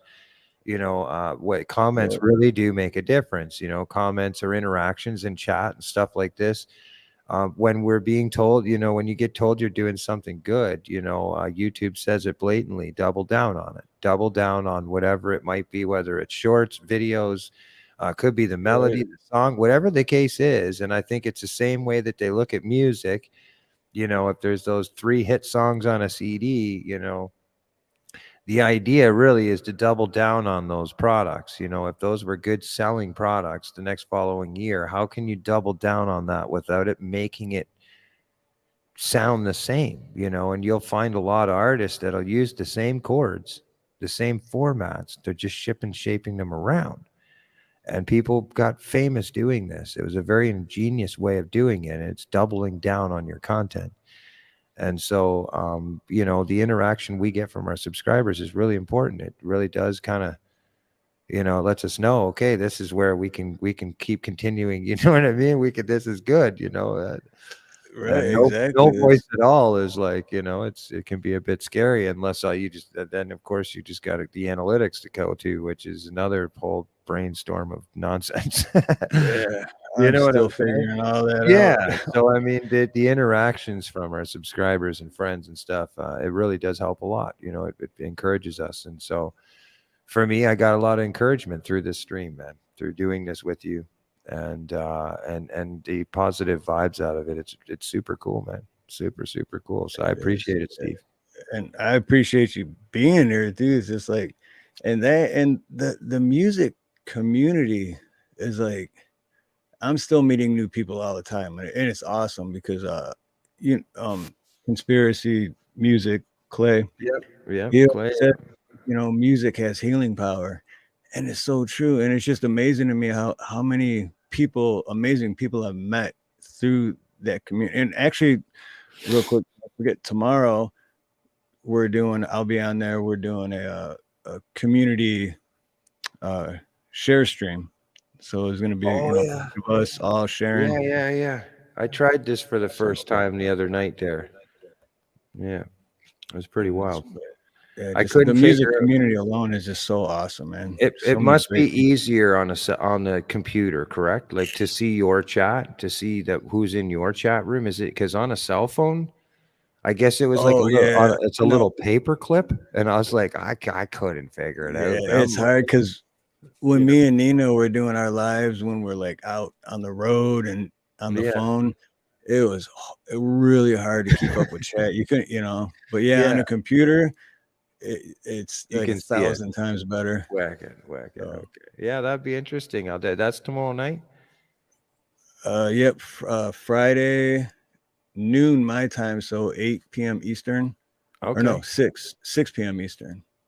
Okay. Yeah, 6 All p.m. right. Eastern. All right. Well, I'll definitely. I'll go ahead and hit the notification bells. No promises, but if one thing or another, I'll definitely be in chat. That's for sure.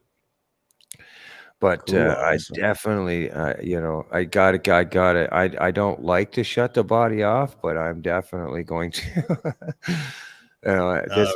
This weekend is just going to be completely laying down, sleeping, Netflix, and just trying to kind of rejuvenate the brain because I pushed myself. I'm getting I'm 40 now, and yeah, still young for sure, but standing in the rain 15 hours at a time, I was and just about to say, man, you like the past week, it was because like plus you do roofing. You yeah, do roof, like that's the yeah. one I'm a lead hander, so like lead physical hand. physical wise, that's the one job I won't, because I did do it once when my son was born and I Yeah, was 16 and I needed money. So my son's grandpa I I had haven't a even roofing had enough thing, time and to I did clean a my roof over fingers. the weekend, and I had blisters that were as big as my hand, and I'm like, Like, nope. look at those mitts. They're And just just right. Well, you know what? That and I'm afraid of heights, so that doesn't Oh, I love the heights. work I for love the me, you heights. know. Well, I'll tell you, actually, I love the heights because I'm very at this point, like I'm very comfortable with my rope. You know, I have a very, very nice harness with a butt bar, an ass bar that you know, it's for window cleaning. So they would use it to clean the Yeah, windows, you it know, hanging straps. down scaffoldings. Yeah, yeah. Yeah, So, you know, being when you totally understand and get that concept, it's like mountain climbing. And but nonetheless, you still try to use as less rope activity as you can because the pressure on your waist and holding your weight up for a long period of time, your legs will go numb, your feet will start with your toes, you know. yeah, You know, you got to yeah, move around, right? So the steeper the roof, the harder it gets on the back, you know. And then if it's really walkable for a tall guy, you're slouched all the way over to reach the roof, even on your knees, you got to bend down pretty crazy. So it's a yeah. pretty, my back is strong as an axe, but it's telling me now, you know, at a later age now, it's going, hey, you're not 20 yet. Right, yeah. Mine's You're not not. 20. I'm 6'2", and man, I got Me I got bad posture, and it's me too, because yeah. I'm a plumber, so I'm always hunched over under a sink or just Always said this, man. Guitar, especially acoustic. I picked this instrument, A, because it holds me up, even if I'm drunk. You know, you can have better a than a beer, there's wall. a leaning arm, yeah, there's a whole pedestal. Like, it's just like, which song you want next? You know, but it was Much better than a wall. yeah, yeah, much Yeah. better than the wall. Yeah, I've it's passed right out, you know, right on the arm part of my arm, right on the guitar, you know, many times. Oh yeah, oh yeah. But yeah, you know, a short story. When I was born actually in Orangeville, which is just parts outskirts of Toronto. And it was in '82. My dad was playing a gig. My mom was pregnant, so it was my mom, my aunt, and you know, some other girls and stuff that were following the bands, and they were in a car following my dad, which was the band van ahead of it, and my mom went into labor right on the side of the highway. And so Oh they had to wow. rush her in a hospital, and the only delivering hospital was the Orangeville Hospital. So for the longest time, I would tell people, you know, I was born in the cavity of a Stratocaster because my dad would play Strat, you know. So, Right. oh, man, you know, I was born on the road. You were born on the road? Yeah, man, right in the cavity of a Stratocaster, like, you know, Jesus in a main. Yeah. It's Thought I would slip that one in there though. But yeah, it's a good sell. It was a good joke I'd put on the mic, you know, tell a story. I It was like a good one. that. You know what? Real quick, CFM's Queen is a really big hit in the chat today. I don't know if she wanted to say hi to everybody She could if she wanted to. if I'm she sure wants she'd love to. to. Yeah, she's a little camera shy, but I could kick her 40 feet this CFM's way. Queen is awesome. Yeah, I, let me grab she her. is awesome. You guys are both. You're like the power couple, dude. You guys rock.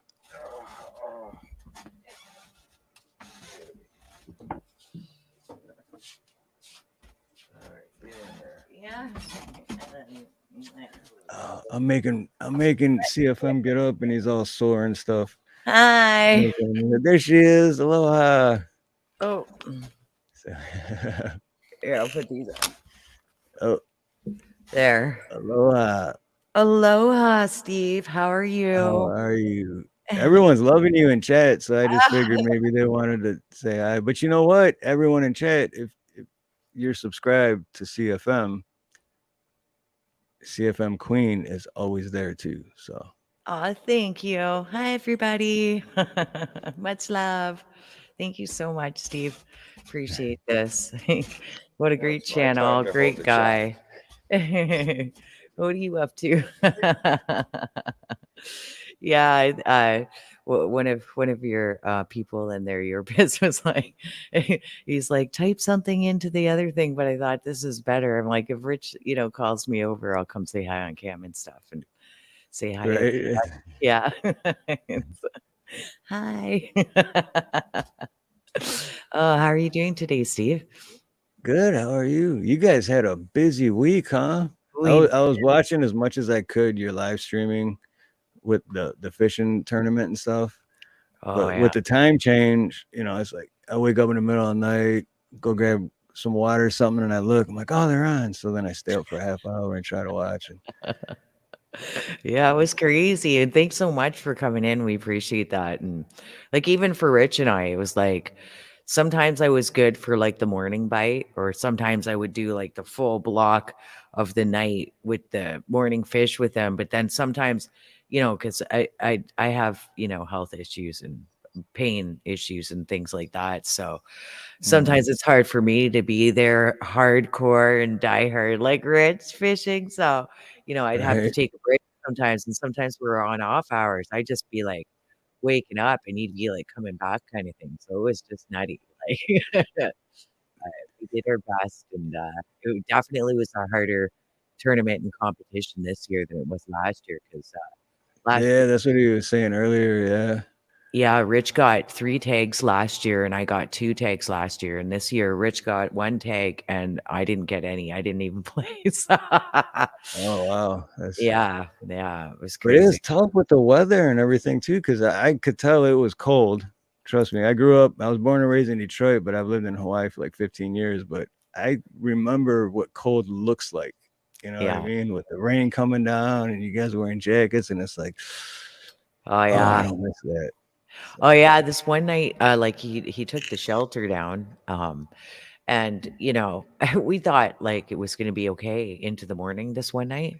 Oh my gracious, like, we literally were hovered around the buddy eater just like you know, like a couple of street people with the flaming garbage can, so to speak. We're just right, like yeah, fishing, like I was crazy, but we got through it, man. Like all the rain and the wet and the cold and all of it. We got through it. I had a couple crazy moments where I was just like tired, frustrated, and pain, like and obviously I'm like completely myself and you know, I had to no, have a couple pain meds and probably a little too much a couple times and then wasn't myself. Like no, but that's what I love about you guys. That's why I say you're like the power couple, because you guys are always yourself. Yeah. There's never no like, oh, we got to be this way for this. It's like, no, this is it. If you don't like it, then f you. Yeah. You know what I mean? So Yeah, I mean, well, like good, bad, or indifferent, right? Like, people that are, on the channel, our friends, our subscribers, or your CFM fam, they're our tribe. And, if people don't like you for who you are on YouTube, then they're not your tribe, plain and exactly. Yep. simple, right? So Exactly. go with your flow, right? Of people and souls, you know what I mean? So not everybody's going to like you, you know what I mean? And that's okay. Right. Yep. That's all right. Like different strokes for different folks, right? But Yeah. I mean, we love all our people. They're great, wonderful, amazing souls like yourself. Like you know what? This is what keeps us going on here, and definitely, during the tournament, we so appreciate everybody cheering us on and motivating us to keep going. Like without all you guys and ladies and everybody, we couldn't have done it because some days it was really hard to push, right? So, thank you so much, everybody that did that for us. But yeah, Definitely. Yeah. Anyone that's not subscribed, make sure the pin is linked. Make sure you are subscribed. thank you so much. Oh, and somebody was asking about like Rich's Cash App. The PayPal link that I post is usually what we use for that. So yeah, we don't have like Cash App doesn't really work for us Canadians. So, but the PayPal link, yeah, it doesn't work at all. Rich is saying, but the PayPal link that I was posting is like what our Cash App is. Yeah. So but we Right. definitely appreciate everybody's donations and everything else. And thank you so much. Yes, definitely. Thank you guys. Thank Uh, you guys big time, because you uh, guys are awesome. so are you. And so is everybody in here. Much love, everybody. But I think, are you ready to come back in now? I'm like running off at the lip. I'm like, He's ready. He get his. I don't play or anything, you know. Oh, stop it. Rich is like, you sing. Shh.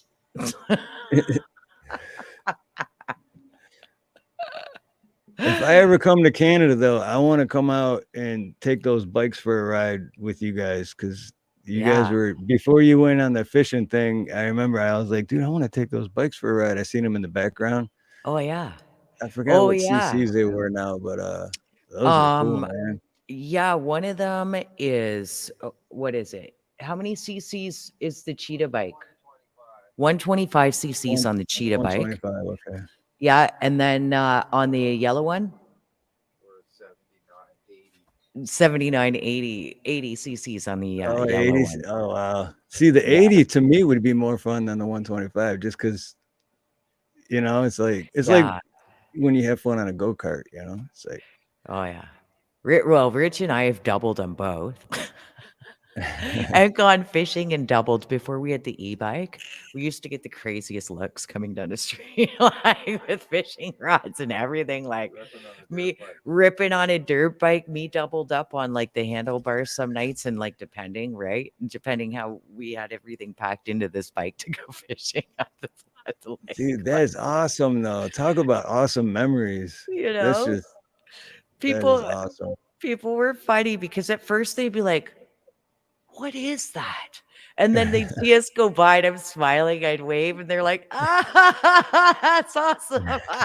And we'd just be like, see you later. Like, oh yeah. Oh yeah. That But is it doesn't get better than that. That's just great memories. oh yeah, totally. Except I like the cheetah bike better, obviously, than the yellow one, because when you double on the yellow one, there's something on it that like burns like my inner leg.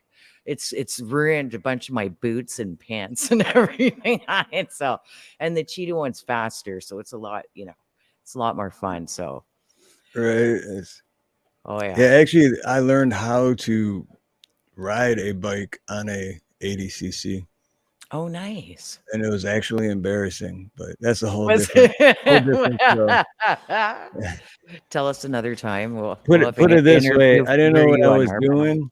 I didn't know what I was doing, and I went through a puddle, and I was maybe going less than 10 miles an hour, and I just stopped in the middle and went. I was like Oh. 16. I was like, and then I Oh. felt stupid, but then But after that, I don't. opened it Oh, up yeah. and I learned how to ride.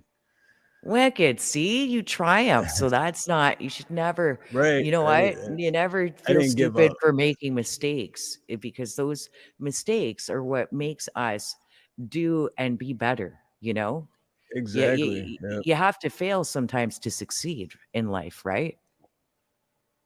To me, I don't think there's any way to succeed unless you fail. Honestly. Exactly, right? Some of the Yep. best things happen after the worst mistakes, Yep. For real. Yep. Yeah. And it's like Rich was saying earlier, it's you got to put the work in, and You do. if it's just handed to you, then there's no mistakes, and you're not and you don't appreciate it either. That's right. Do the shadow work, man. You know what I mean? Yep. Yeah. Oh yeah. Definitely. Definitely. So, What are you doing? Here, this Nina. This is my Nina Queen. Nina. Hi, sweetheart. Nice to sitting here see you. quietly. Oh, you're so sweet. Hi. Hi. Oh, she's so awesome. I always love seeing Nina too. Such great people here. Aloha. Aloha. I'm just trying to be here quiet. So You know what? You're like me that way with Reg. I'm like, I don't come into the studio unless he asks me to, kind of thing, right? So I was telling your biz, like I'm on the other side of the trailer, like so unless if Rich asks me to come in, I'll come in and say hi on camera, right? But this interview's about him, and so I'm not gonna be like, Right. oh hey, let me in there. Like I'm not one of those. Like that's how I was. I was like, I don't want to be in there because I don't want take away Yeah, yeah, exactly, right? Yeah. You see, you know, but But high end. everyone in chat and my channel and in Rich's channel, they all love you two more than us anyway. That's the only reason they show up. What? At least for me, Stop! at least You on guys my are channel anyway. They're like, amazing. "Where's Nina? Where's Nina?" So there she is. You know what? They ask about me all the time too, and like, where it's just like, I'm like, but they're on the channel for you, babe. I don't sing and play music, and I just barely fish well. You know what I mean? And he taught me that too. So like, you know, I mean, I knew a little bit about fishing before I was with Rich, and I thought I knew a little bit about fishing, but when I got with Rich, I realized I didn't know nothing about nothing. And he taught me all this great fishing tips and stuff. So that's why, I fish the way that I do now because of Rich. About the salmon. But you Oh, know yeah. what though? Behind every good man is a great woman. So Ah, thank you. Yes, you have a great woman standing behind you and beside you. I'm blessed. I'm very blessed. She saved my life. Yeah. She did. Aw, you guys are so cute. I love it. Oh, Rich wanted me to show this. Kurt Burning also did this. I don't know if you can see it. Let's see. Oh, is everything better? Oh yeah, let me. Hold on, I'm just gonna. There we go. I should see Oh, it better. sorry, A the little glare. bit. It's the glare Yeah, there. tilt it. There you go. Perfect right there. Awesome. There. Don't mind my fingers. I was fishing today. I probably still have like worm dirt. Is that a CD? This Is that the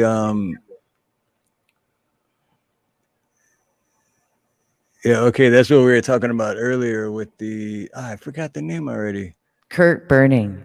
Kurt Oh. Yeah, okay, Kurt Burning. And these are business Burning. cards with a QR on them. Super cool. All laser iced these. Amazing. Definitely getting a hold of that guy. Oh yeah, he does some incredible stuff. This is all laser iced too, like. So it's kind of like CNC. I used to do CNC wood and metal machining. I had like a gantry table and it was grounded and water tabled and all that. And I had a hypotherm plasma cutter that I do my metal with and everything. But this machine that he has is super cool because it's like a more compact, more precise laser version of that, so Right. I don't know if he has to like run a bunch of G codes and stuff like the CNC, but it's just so incredible what he can do on this. He just does amazing work. So if you guys and ladies haven't talked to Kurt Burning, go check him out because this stuff's. I want everything in his store. Like it's just crazy. Oh yeah, super good stuff. It is awesome work. Yeah. Oh yeah. Are you gonna come back in now, babe? I get shy after a while. Like I can feel my cheeks get red. I'm like, it can't be all about me, Al. You know what I mean? I've been doing lives for a year and I still do. I'm like, what do I do with my hands? Oh, sorry. I guess putting you on full screen isn't helping, right? Yeah. I'm like, oh.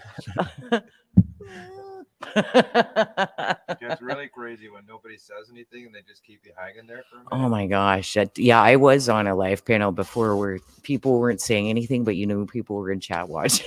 I was like, so There you go. remember the squeeze box, babe? Daddy's little squeeze box.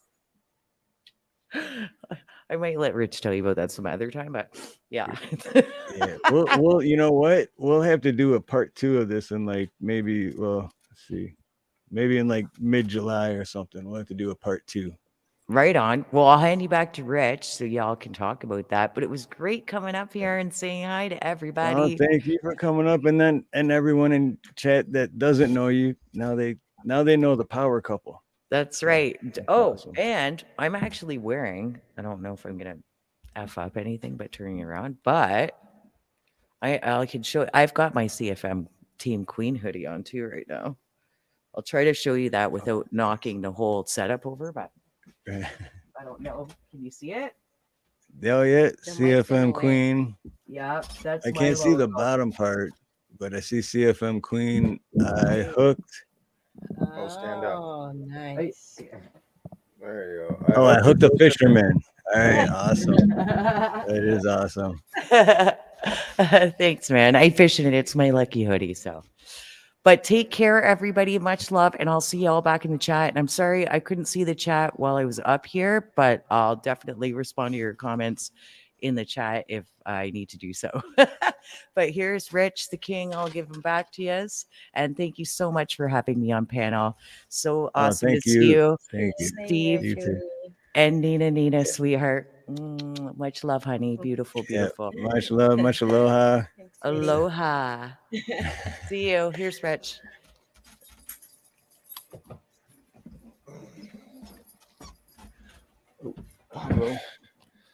How do I follow that up? All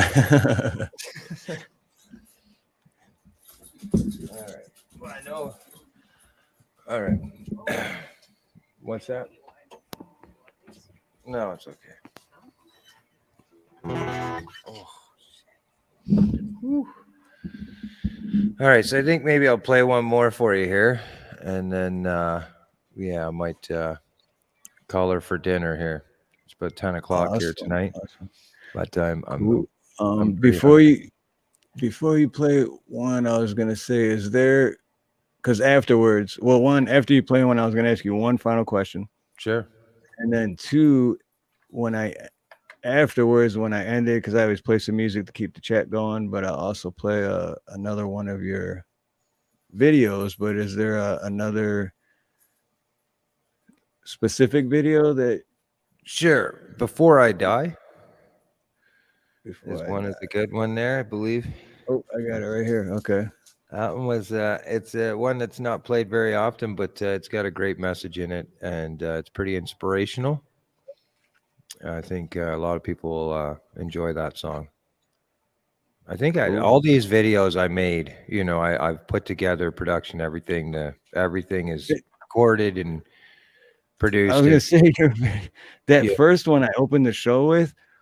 Wow, that's an amazing video, dude. That is so. I think I already said that, but that's a great video. Yeah, the only thing it was missing was a little bit of live interaction of me singing or lipping the songs, playing the music. But the scenic, the capturing, and the way it all kind of flowed with each other, I surprised myself. And it's weird because it'll just be like I'm that type of guy. As soon as I start an idea, I want to go until it's done. Yeah. I can see the ending. I can see the project fully molded and just above, and I want to go until I get it. And sometimes just knowing that, you're just like, I don't have that type of time right now. But Dude, we have so much in common, man. It just blows yeah, my mind. yeah, Like man. everything you're saying is the same thing that I would say, and it's like, Yeah, what like is it's just, happening right now? yeah. So that's the kind of the thing. So lives is made a little easier. I'm not gonna lie. Being involved in lives and stuff, you can really grow and within camaraderie of people and communities, especially if you find people like yourself where we gel really well. We can really find easy ways to collaborate and build. And of course, there's so many different ways of growing on YouTube and expanding your arms, so to speak. There's so many different ways to do it in different niches and different subgroups and Yeah. stuff. So it's really it's a cool it's my way of getting out there, and I really enjoy it. I do like video editing. I do. But it's Takes so. I Me feel, too, because it man, takes up so it much does, time. yeah. And so I mean, I'm not gonna lie, that was one of the attractions. I thought also, as well as after performing on one of your open mic um events there, I think it was an open mic, a weekend stream. I come up there and played. I'd seen that you did a recap video of this, and I was like, man, that's I can respect a man who's willing to not only just host the event, but to take time to go back and pull out captures and stuff. Unless you're an editor, you Right. truly don't really understand. Just something that might be 30 minutes long or 15 minutes long could have took a man 2 8-hour shifts, or 3 4-hour shifts, or whatever, however way the time that might be manageable. But Exactly. the point is, there's a lot more behind the scene to do that type of stuff. So I that to me was I appreciated that. I thought that was super cool, and from that point, I kind of found a relation to you. You know, I was like, okay, he does editing, I've done editing. You know, we're contributors to the YouTube as far as, you know, contributing music and content and stuff out there as far as putting our hands in editing and stuff. This is somebody I'd want to work with, you know. Right. So from that point, And you really, know, yeah, it really did grab me. I was like, man, that's super cool. So and like you said too, but unless you're an editor, you don't really know how much. But like Dom Torregrossa that was on last week, like he said, you know, if you've never done a live before, you should do one yeah, just to know how much goes in, you know, because a lot of people don't realize how much goes into a live. You know, yeah. especially if you got 8, 9, 10 people on the panel, then Mhm. it's just like, whoa, Oh yeah, yeah, you know. yeah. It's And I like, mean, if it's an organized live, you know, it gets even more complicated if you're trying to create a time management between things. You know, it can be yeah, really easily, it can be taken off. You know, subjects can fall off a play and you know and stuff like this. So hosting it has always been something for me. It's easy for me, I'll say, you know, is to just go live from, if it's from my cell phone outside, I go live right to YouTube, and it's just me seeing the chat and we're interacting in that sense. But when it comes to panelists and hosting and stuff like that, I really like to be organized. You know, yeah. I really try to do, and sometimes it just doesn't work out that way. Just like a live show, you know, there's going to be those things. You break a string, your cord won't work, your tuner's not working, you know, whatever the case may be. There's 100,000 things that could go wrong, but the show must go on. That's the key. And so, Yeah, that's you know, yeah. that's the way I looked at it. I was pretty nervous about today with the hands and everything. You know, I'd be using a gun and just that complete compression the whole time. Oh yeah. That's 140, 50 bundles in 2 days is like 3 skids, you know, 4 skids that you would get from a store. That's what I put on in 2 days of shingling. But you know, I make $1,000 in 2 days, but that goes right from one hand out the other because it went, you yeah, know, I know how I that goes too. It's like, yeah, I yeah. made all this money, and then I'm like, Yeah, there well, you go. you know, I wanted to go fishing, and I wanted to be part of the tournament. It's a very kind of monumental point for me and Judy. We went to last year's, and it's, you know, last year went really well. So generally, we, you know, for us, it was like, you know, it's a time for us, like a vacation, you know, to go and do what we love to do together. Yeah, The weather really beat down the morals real quick after 3 days of straight rain. You know, it really started playing the tricks on everybody. And then, of course, the main tagged fish was caught in 15 minutes, Walter, which was, you know, the grand prize. So, you know, the 3,000, 4,000 people are there. And within 15 minutes on the microphone, Walter's been caught. You see the crowd. I didn't know that part. Oh Yeah, shit. yeah, it was worth $1,000 cash, right? But there is still a $500 fish in the pond, a $300 fish, and then a 28 $200 fishes. But you know, Walter's the grand prize. Walter's the tournament winning prize kind of thing. You're getting your name, you're in the paper, you're, you know, the whole nines, right? They're going to interview Right. you. You'll be on television. It's a pretty big deal, and so I think that played, you know, Judy really, like, she admitted it. She was like, you know, as soon as I found out that Walter was caught, it kind of just like was like, oh man, the first day in 15 minutes, like, yeah, man. Discouraging, Oh right? yeah. Like, So I played, you know, and then all the rain and everything. So, but we had fun, and we volunteered there, which was probably the most impactful thing for me. We put kids on fish that never caught a trout before. 3 different kids that I got pictures of, yeah, with I them seen. holding a Yeah, trout, you know, and then I got it in the end of the dying 4 minutes of the tournament. My buddy's son, I put my rod down. I said, "Hey man, you know, do something. Watch my float, right? Just as a joke." Well, he sat there. I gave him popcorn, and he sat there. He wouldn't take his eye off the float. Well, it's the first time he ever did it on his own. When his dad would fish for him, his dad would hold the rod and, you know, and pull the rod back and all this stuff and everything, right? So this is the first time that he's ever been under responsibility of a rig. You know, my fishing rods were $200 alone, not including the reel. So he was taking it pretty seriously. And then I guess the float went down and he grabbed it. He bent down, grabbed it, pulled this 14-foot rod all the way up high, snagged him, got him in the mouth and reeled him in. And right after he's done reeling it, he goes, that's the first trout I caught on my own ever. And I'm like, Dude, wait, that's so awesome. his dad corrected it. He goes, no, you caught a trout on Kids Day. But he goes, yeah, but I wasn't holding the rod, Dad. Stuff like this, right? He goes, that's the first trout I ever caught on my own. I was like, man, that made my day right there. I'm like, Yeah, because that's you what just hooked made me. memories. You just That's made memories. That's awesome. That's what keeps me coming to that tournament is the exact same moment that I had when I was his age at the tournament, so. Yep. Yeah, man. But all right, I'm going to play me a tune here. Okay, cool. This is going to be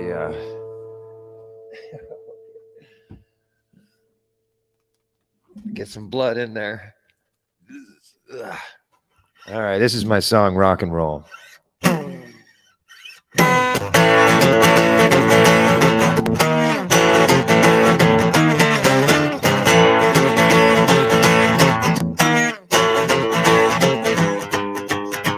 Hey, sister, you say you want to mister, but do you really want to show? This ain't no game of Twister, your favorite show. Yeah. You tell me you know love is, yeah. You tell me you know this game. Don't play your games with me, honey. You're driving me insane, and don't you know? Can't you see my perception of reality? Yeah. Cause if you wanna get with me, honey, your love must be for rock and roll. Ooh, yeah. Your love must be for rock and roll, yeah.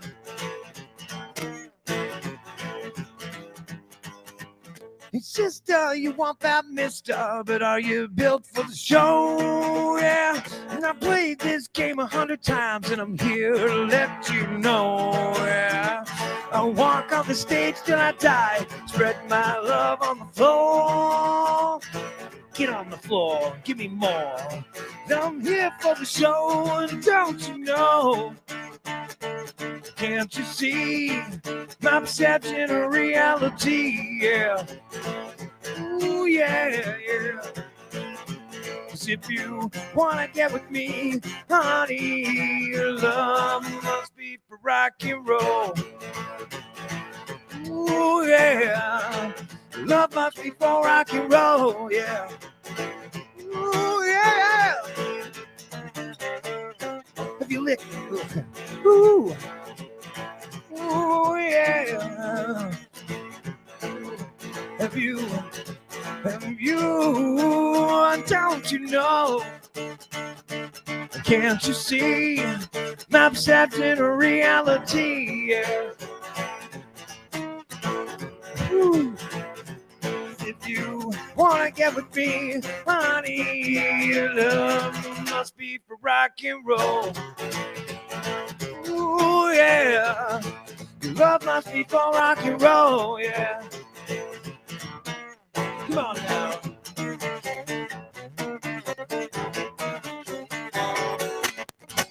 I'm pretty sure my guitar is doing a little funkiness here. Yeah, I think my input jack. Oh, look at this. Yeah, she wants to come out. I think that's what the popping was going on. Shout. That sucks. It's still working, though. Oh, yeah. Cool.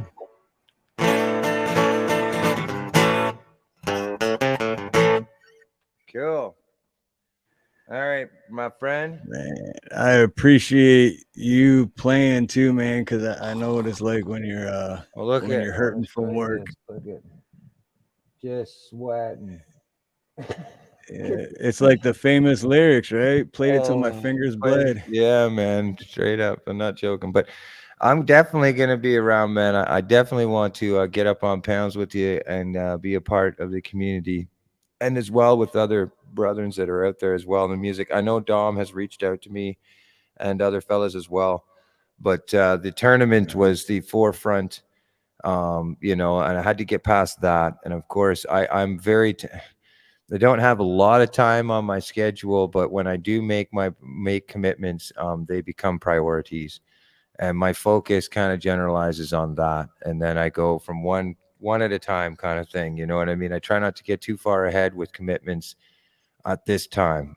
My off season, I'm good for about 5.5, 6 months. You can catch me Monday morning, Monday afternoon. But it doesn't mean, I play in the Philippines on Philippine panels and stuff, where it's morning there and night over here, or night over here and morning over there. I have some really cool people that I've connected with musically wise. A couple of shout Oh outs, Al yeah. Sanchez, and Florence. There's a bunch of people that I have.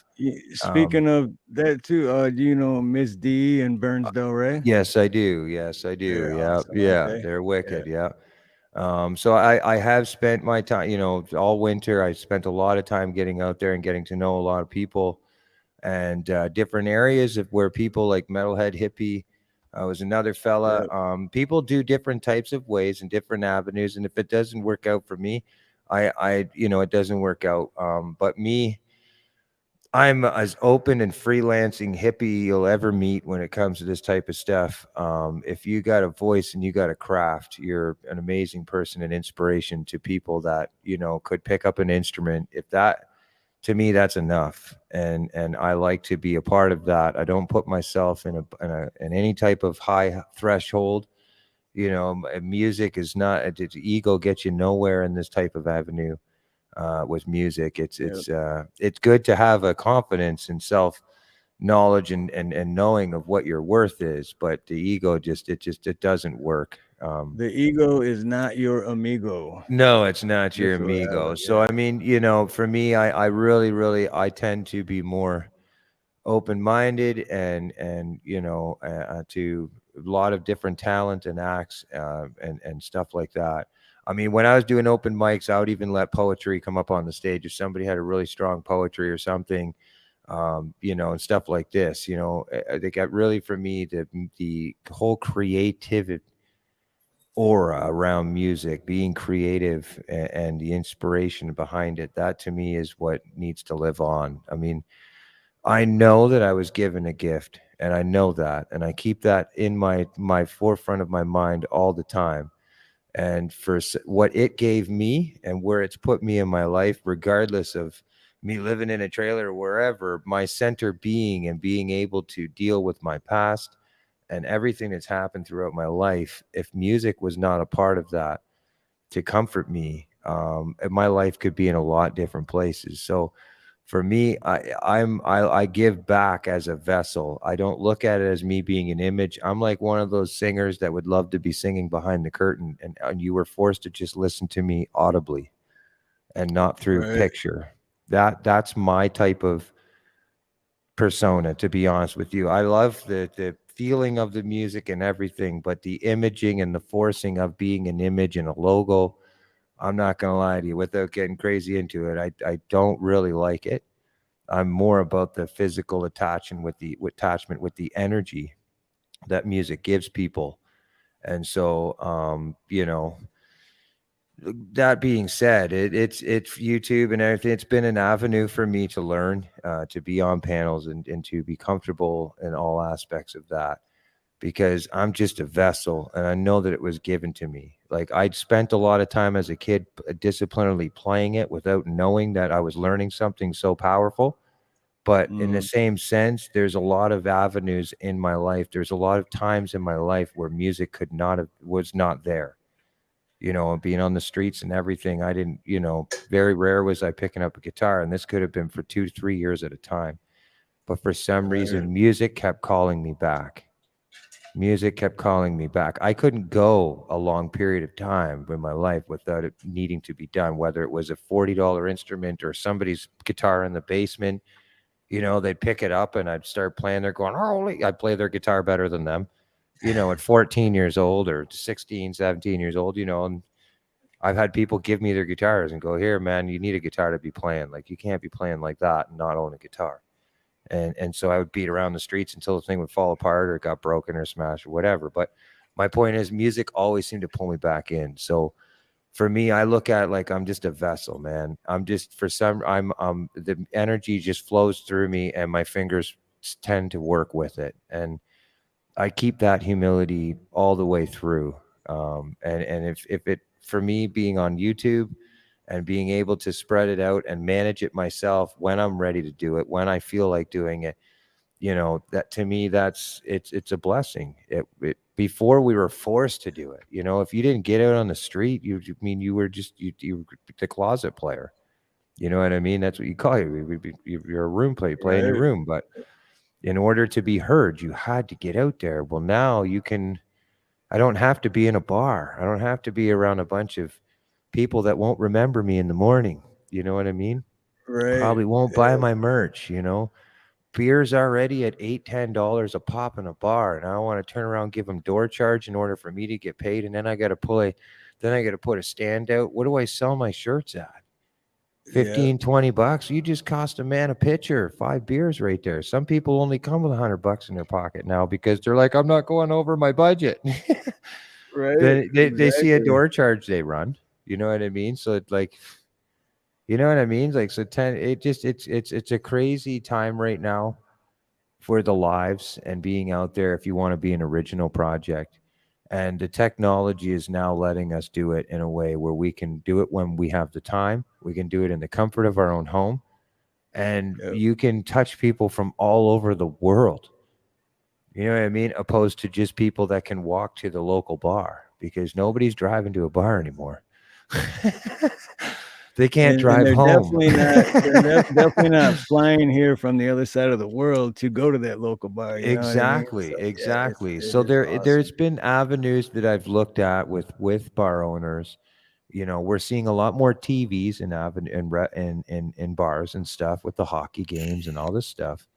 So if the quality is at its best, and I mean tip top quality, there's avenues that I'm starting to look at where people would be live streaming this stream in a pub that would hold 370 people or 400 people in a dinner cafe. And this would be, somewhere you could watch this on big screens. I've had it happen on my channel already with a person in Las Vegas.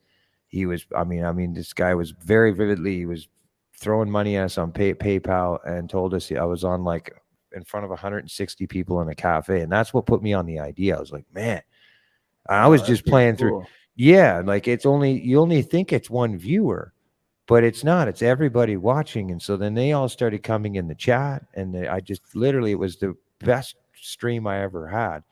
And I didn't know any better. I was just live on YouTube playing through my laptop, my old laptop speakers. I didn't even have a studio or anything at this time, or any interface or nothing. Right. So yeah, and I started looking at it, and I'm like, if the interfaces, if people, you get trusted people that really know what their interfaces are doing, and their audio is good, which mine has never really been to that point, in my opinion. I've always had popping and cracking and little things, and I think it might be the Mac or something. I don't know, but there's always been some little issues with that. But if it got to that point, I think there is avenues where I think musicians could definitely walk into clubs with a card and say, listen, I hold a nightly live stream that holds this amount. We're doing this live music thing. I got 5 headline acts. Check us out. We'll be live streaming on YouTube on this channel. And I mean, if it's during a matinee or a dinner thing or something like that, just don't know. And you start going around handing these cards out, and all of a sudden people in chat, next thing you know, people coming in, you don't know who they are, and they're going, man, we're eating at a restaurant right now watching you. I watched 40 people, 50 people come in a matter of minutes, just and me and Judy were like, whoa, what's going on? And Buddy's like, I got you on my big screen in the middle of this friggin' restaurant. I'm like, whoa. Dude, that is Oh super yeah, you cool, put me man. right I on never the even spot, thought man. of that. Yeah, man. And you can get massive exposure for musicians that way. But I'm telling you, the audio's got to be crisp. You could imagine if they start turning you up in speakers and you're getting echo delay.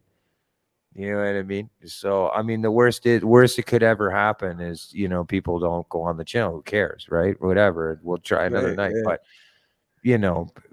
as a musician, we want it to be good. We want it to be stellar, right? Or at least the best that we can get it to. So, but yeah, it's an avenue that I've been really looking at for this channel in the future when it comes to highlighting musicians and stuff, and getting it to a point that you could walk around be like, here, free of charge, check it out, man, check it out. Look, 4 o'clock, 4 p.m. Eastern time during your dinner rush, we got this awesome acoustic live music going on. Boom, boom, and you get 3 or 4 guys going back to back to back to back to back for an hour. You can imagine the exposure you get on a nice restaurant, and people and musicians and bar owners love it free. If you go to them and say it don't cost them a thing, oh, they love that. Oh yeah, We get entertainment, yeah, don't cost us nothing. Well, it's good. Well, all right, come on over. Yeah, yeah. exactly. Yeah, Bring the buckets, bring the band. Let's go. Yeah. So yeah, man, yeah, all that's day long. that's kind of the future thing for me. But I've also been looking at, for me, I like playing the music side of things. Going back to what you were saying about hosting and holding alive, to do that and play music and then deal with 4 or 5 guests at a time, it's just a whole lot for me. So I've always It's kind of yeah, been looking for that co-host guy that can kind of, hold it down and hold with the chat and everything. And I can concentrate on my music kind of things, and then of course with other guests. So I'm more on the collaborating with people than doing it all on my own when it comes to the music side of things. Fishing is easy. You just go live and fish. right. you know, Stare at the You just go screen, you live can and see do your what you rut. do. Right. Exactly, yeah. But the music, I love collaborating. It's always been for me. I've never been a really good solo. Even acoustic solo acts, going to bars and booking. Never was that acoustic. Acoustic's my first instrument, and it's always been the intimate way that I can get attached to people. People really like that. But playing on a stage, I got to be in a band, man. I got to be playing with the drummer and a bass player, and that's just my thing. And so that's always been my thing. Collaborating has been huge for me, whether it's open mics or, doing this kind of thing. So, Steve, buddy, I'm starving. I'm hungry. Oh, right I've on, had a brother. Right blast, on, man. man. I Uh, appreciate you coming on today, dude. It was yeah, awesome. I And appreciate you giving me the we'll have to set up like a part two, like maybe in like July or August or something, Sure. a little Yeah. bit down No, the I'm down road. with that. Yeah, I'm down with that. I'm 100%. Yeah. Would we, Awesome, right on, man. So, any do it? last words for everyone in chat? Man, Or, musicians, you know what it is, man. Good, bad. There is no such thing as who's better or who's worse or who's more talented or who sounds. If you believe in something and you inspire, you're inspirational about something, and you have a way to have a voice to put it out there, that alone will inspire other people to do it and keep moving forward. And that's the key to any type of thing. Music to me is almost a cultural, spirituality being. The more people that get up and be a part of it, the better it can be, and the longer the voice survives. That's where I'm going to leave my whole opinion of that. There's no good or better. Just we all are together. Cheers, man. cheers, brother. Much love, man. Yeah. Much love to everyone in chat. And I want to give a special shout out. Well, you know what? I'll let you go do your thing. I'm gonna close out, and I want to give a special shout out to Citizen Z Animations and As If It's Your Business. And also, I want to give a special shout out to Lord Spike Protein, because I know he donated to the PayPal, which is super awesome. Lord Spike Protein is the man. So this is for you, Lord Spike. Awesome! Holy moly! That's right, brother.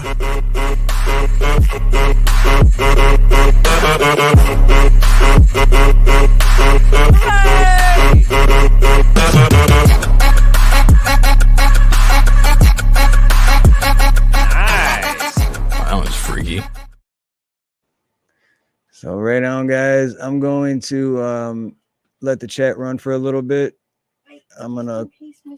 Just in case Silvergirl's in there. Oh, you can't really see his new. Oh, you can't see his new shirt. He's got his new Hawaiian shirt.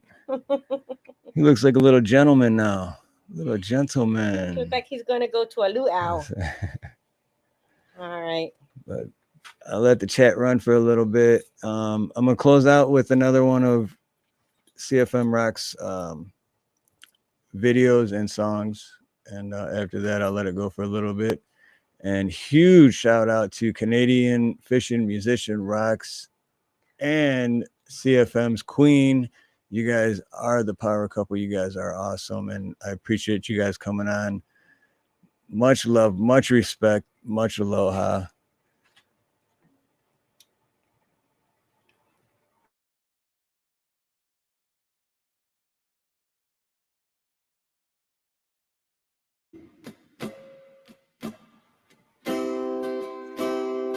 That's the right one.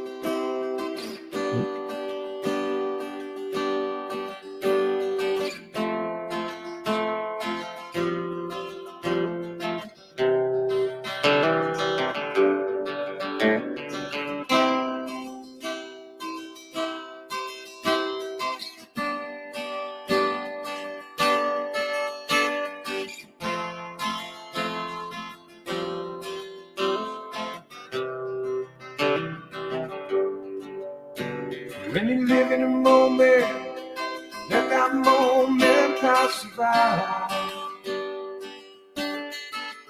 The next moment, in that moment, might make you cry. But in that moment, thankful moment, realize. It's a hurtful moment, becomes a blessing moment that you have to die. Oh, the question, my question, why? Oh, the question,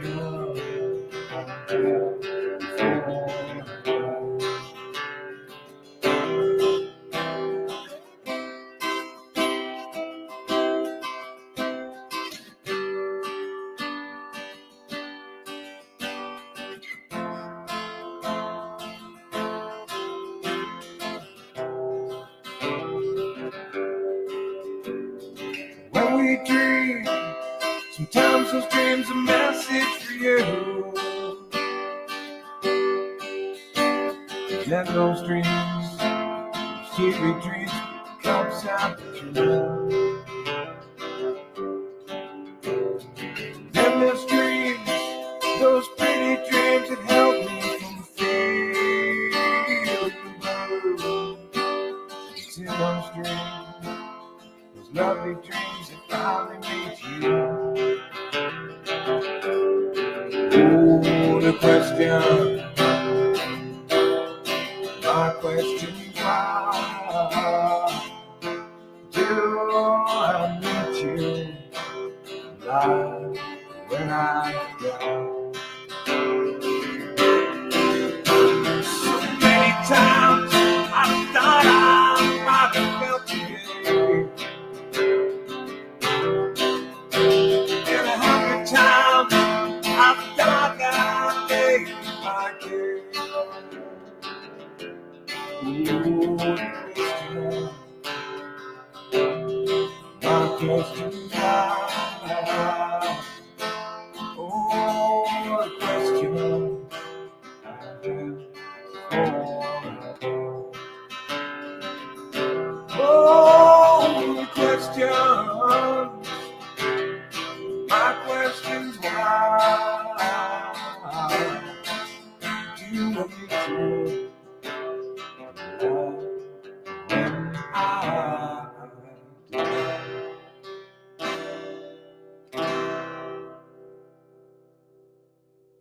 Hey, you music-loving fans, players, and supporters. Do you like what you hear, feel, and see?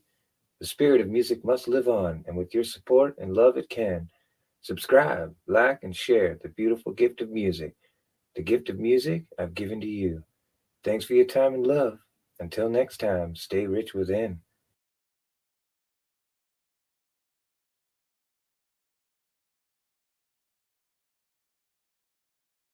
I feel nauseous, believe me. Never had a lot of shit come easy. Had to work hard, struggle just to be me. Had to rise up just so they could see me. Did what I had to do just to feed me. And what was left over I put towards my dreaming. But the only thing in life that has meaning are the things you gotta work for, believe me. Take into your hands a plan. Your own hands can land your own brand. And damn, I feel like no one takes accountability. They want the credibility, convincingly unwilling to put in the fucking hours it takes to get some power. Don't be fucking sour. Take a cold shower. Scream until you're louder. Work until you're prouder. And fuck all the doubters. They're just fucking downers. I swear to God they all let me down. I always fought just to wear the crown. I'm pissed off at these fucking clowns who were all taught they deserve an ounce.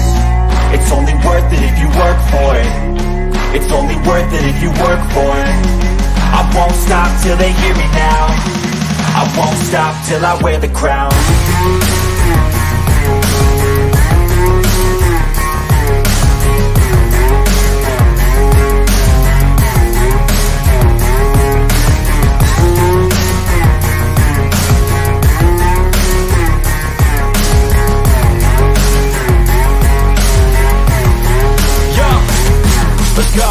I'm just telling you to fight for your dreams, but it's not what it seems. Man, it's hard to be seen when everybody wants to be king. Yeah, they all wanna ring, yeah, we all wanna be free. So show me what you got, what you bring, how you fight in the ring, how you take a fucking swing. Do you got heart, are you mean? Got some scars, got some needs, are you willing to go bleed? I swear to God they all let me down. I always fought just to wear the crown. I'm pissed off at these fucking clowns who were all taught they deserve an ounce. It's only worth it if you work for it. It's only worth it if you work for it. I won't stop till they hear me now. I won't stop till I wear the crown. I swear to God they all let me down. I always fought just to wear the crown. I'm pissed off at these fucking clowns who were all taught they deserve an ounce. It's only worth it if you work for it. It's only worth it if you work for it. I won't stop till they hear me now. I won't stop till I wear the crown.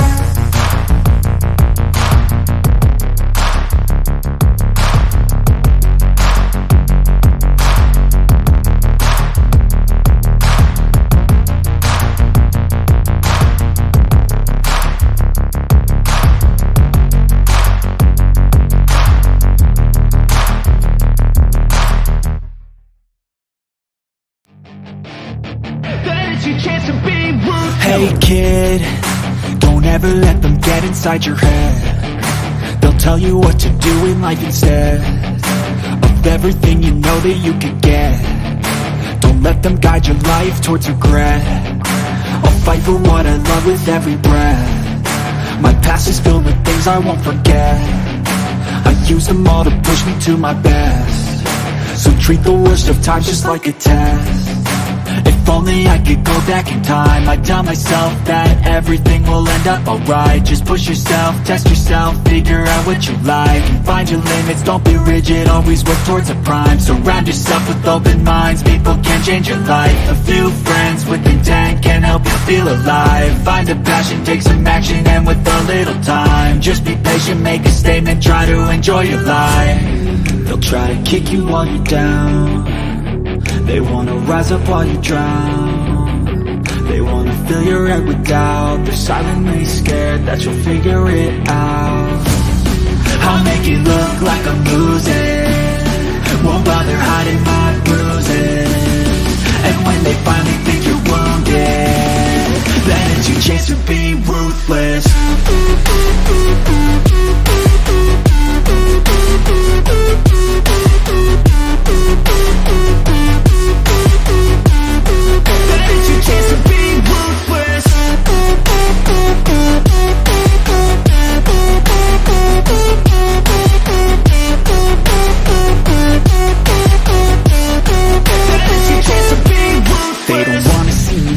They don't wanna see me care. Anytime I make some progress, I can see that they compare. I think everyone's against me, maybe something in the air. Am I paranoid? I swear a void is forming and they're scared. I walk a straight path, not many can say that. I like to play fast, cross me and there's payback. You better pray that I don't see your face at any place that I go. I know you hate that. I've been doing fine, I'm not wasting any more time. I live for the fight and the climb, and I think that the pain that's deep inside is what defines.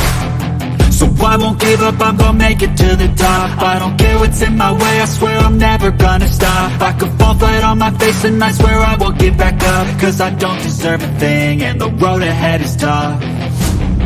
They'll try to kick you while you're down, they wanna rise up while you drown.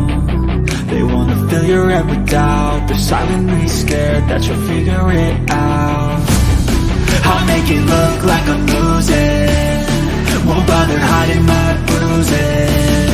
And when they finally think you're wounded, then it's your chance to be ruthless.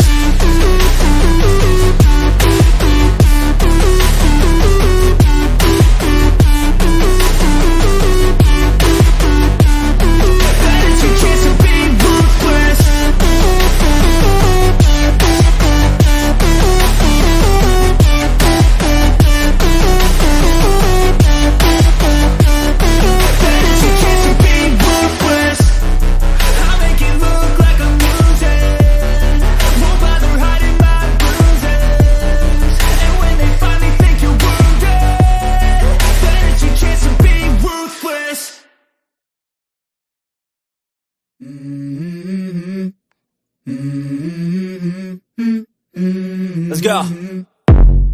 I wake up to a little bit of drool on my pillow, feel like it's gonna be a bad day. Yeah, I'm tired of shit, and the coffee ain't hit yet, damn ain't that great. I don't wanna go to work, cause my boss is a jerk, and I'm not even that paid. I need a change in my life, cause I don't feel alive, and there's nothing that makes me happy. Hold my beer for a minute, I'm about to quit my job, cash in for a ticket. I'm going on a trip and I don't plan to visit, I'm gonna stay there till I feel like I'm winning, and this is just the beginning. I need a big change, help me feel like living. I need a big swing, home runs I'm hitting, and I'll never look back, moving on till I get it all. And we all got dreams, we all want things, but what you gonna do for it? How you gonna move for it? What you gonna be? And do you believe you can do anything?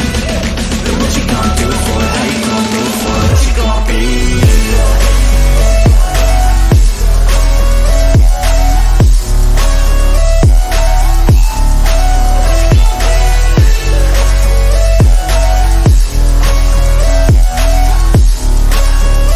Let's go! Hey! Yeah, this is my life, my strife, my right to fight, to die on.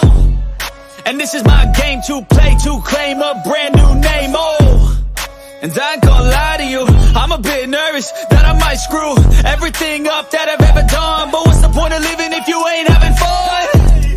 I guess I'll try this, try that, might miss, gotta find what I'm good at. I guess I look here, look there, over where am I scared, where am I at? I gotta make it in this life, whatever makes me happy, know I'm doing things right. Sipping in the summer on a goose and Sprite, or find a nightclub for the end of the night, And we all got dreams, we all want things, but what you gonna do for it? How you gonna move for it? What you gonna be?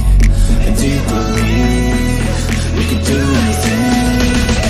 But what you gonna do for it? How you gonna move for it? What you gonna be?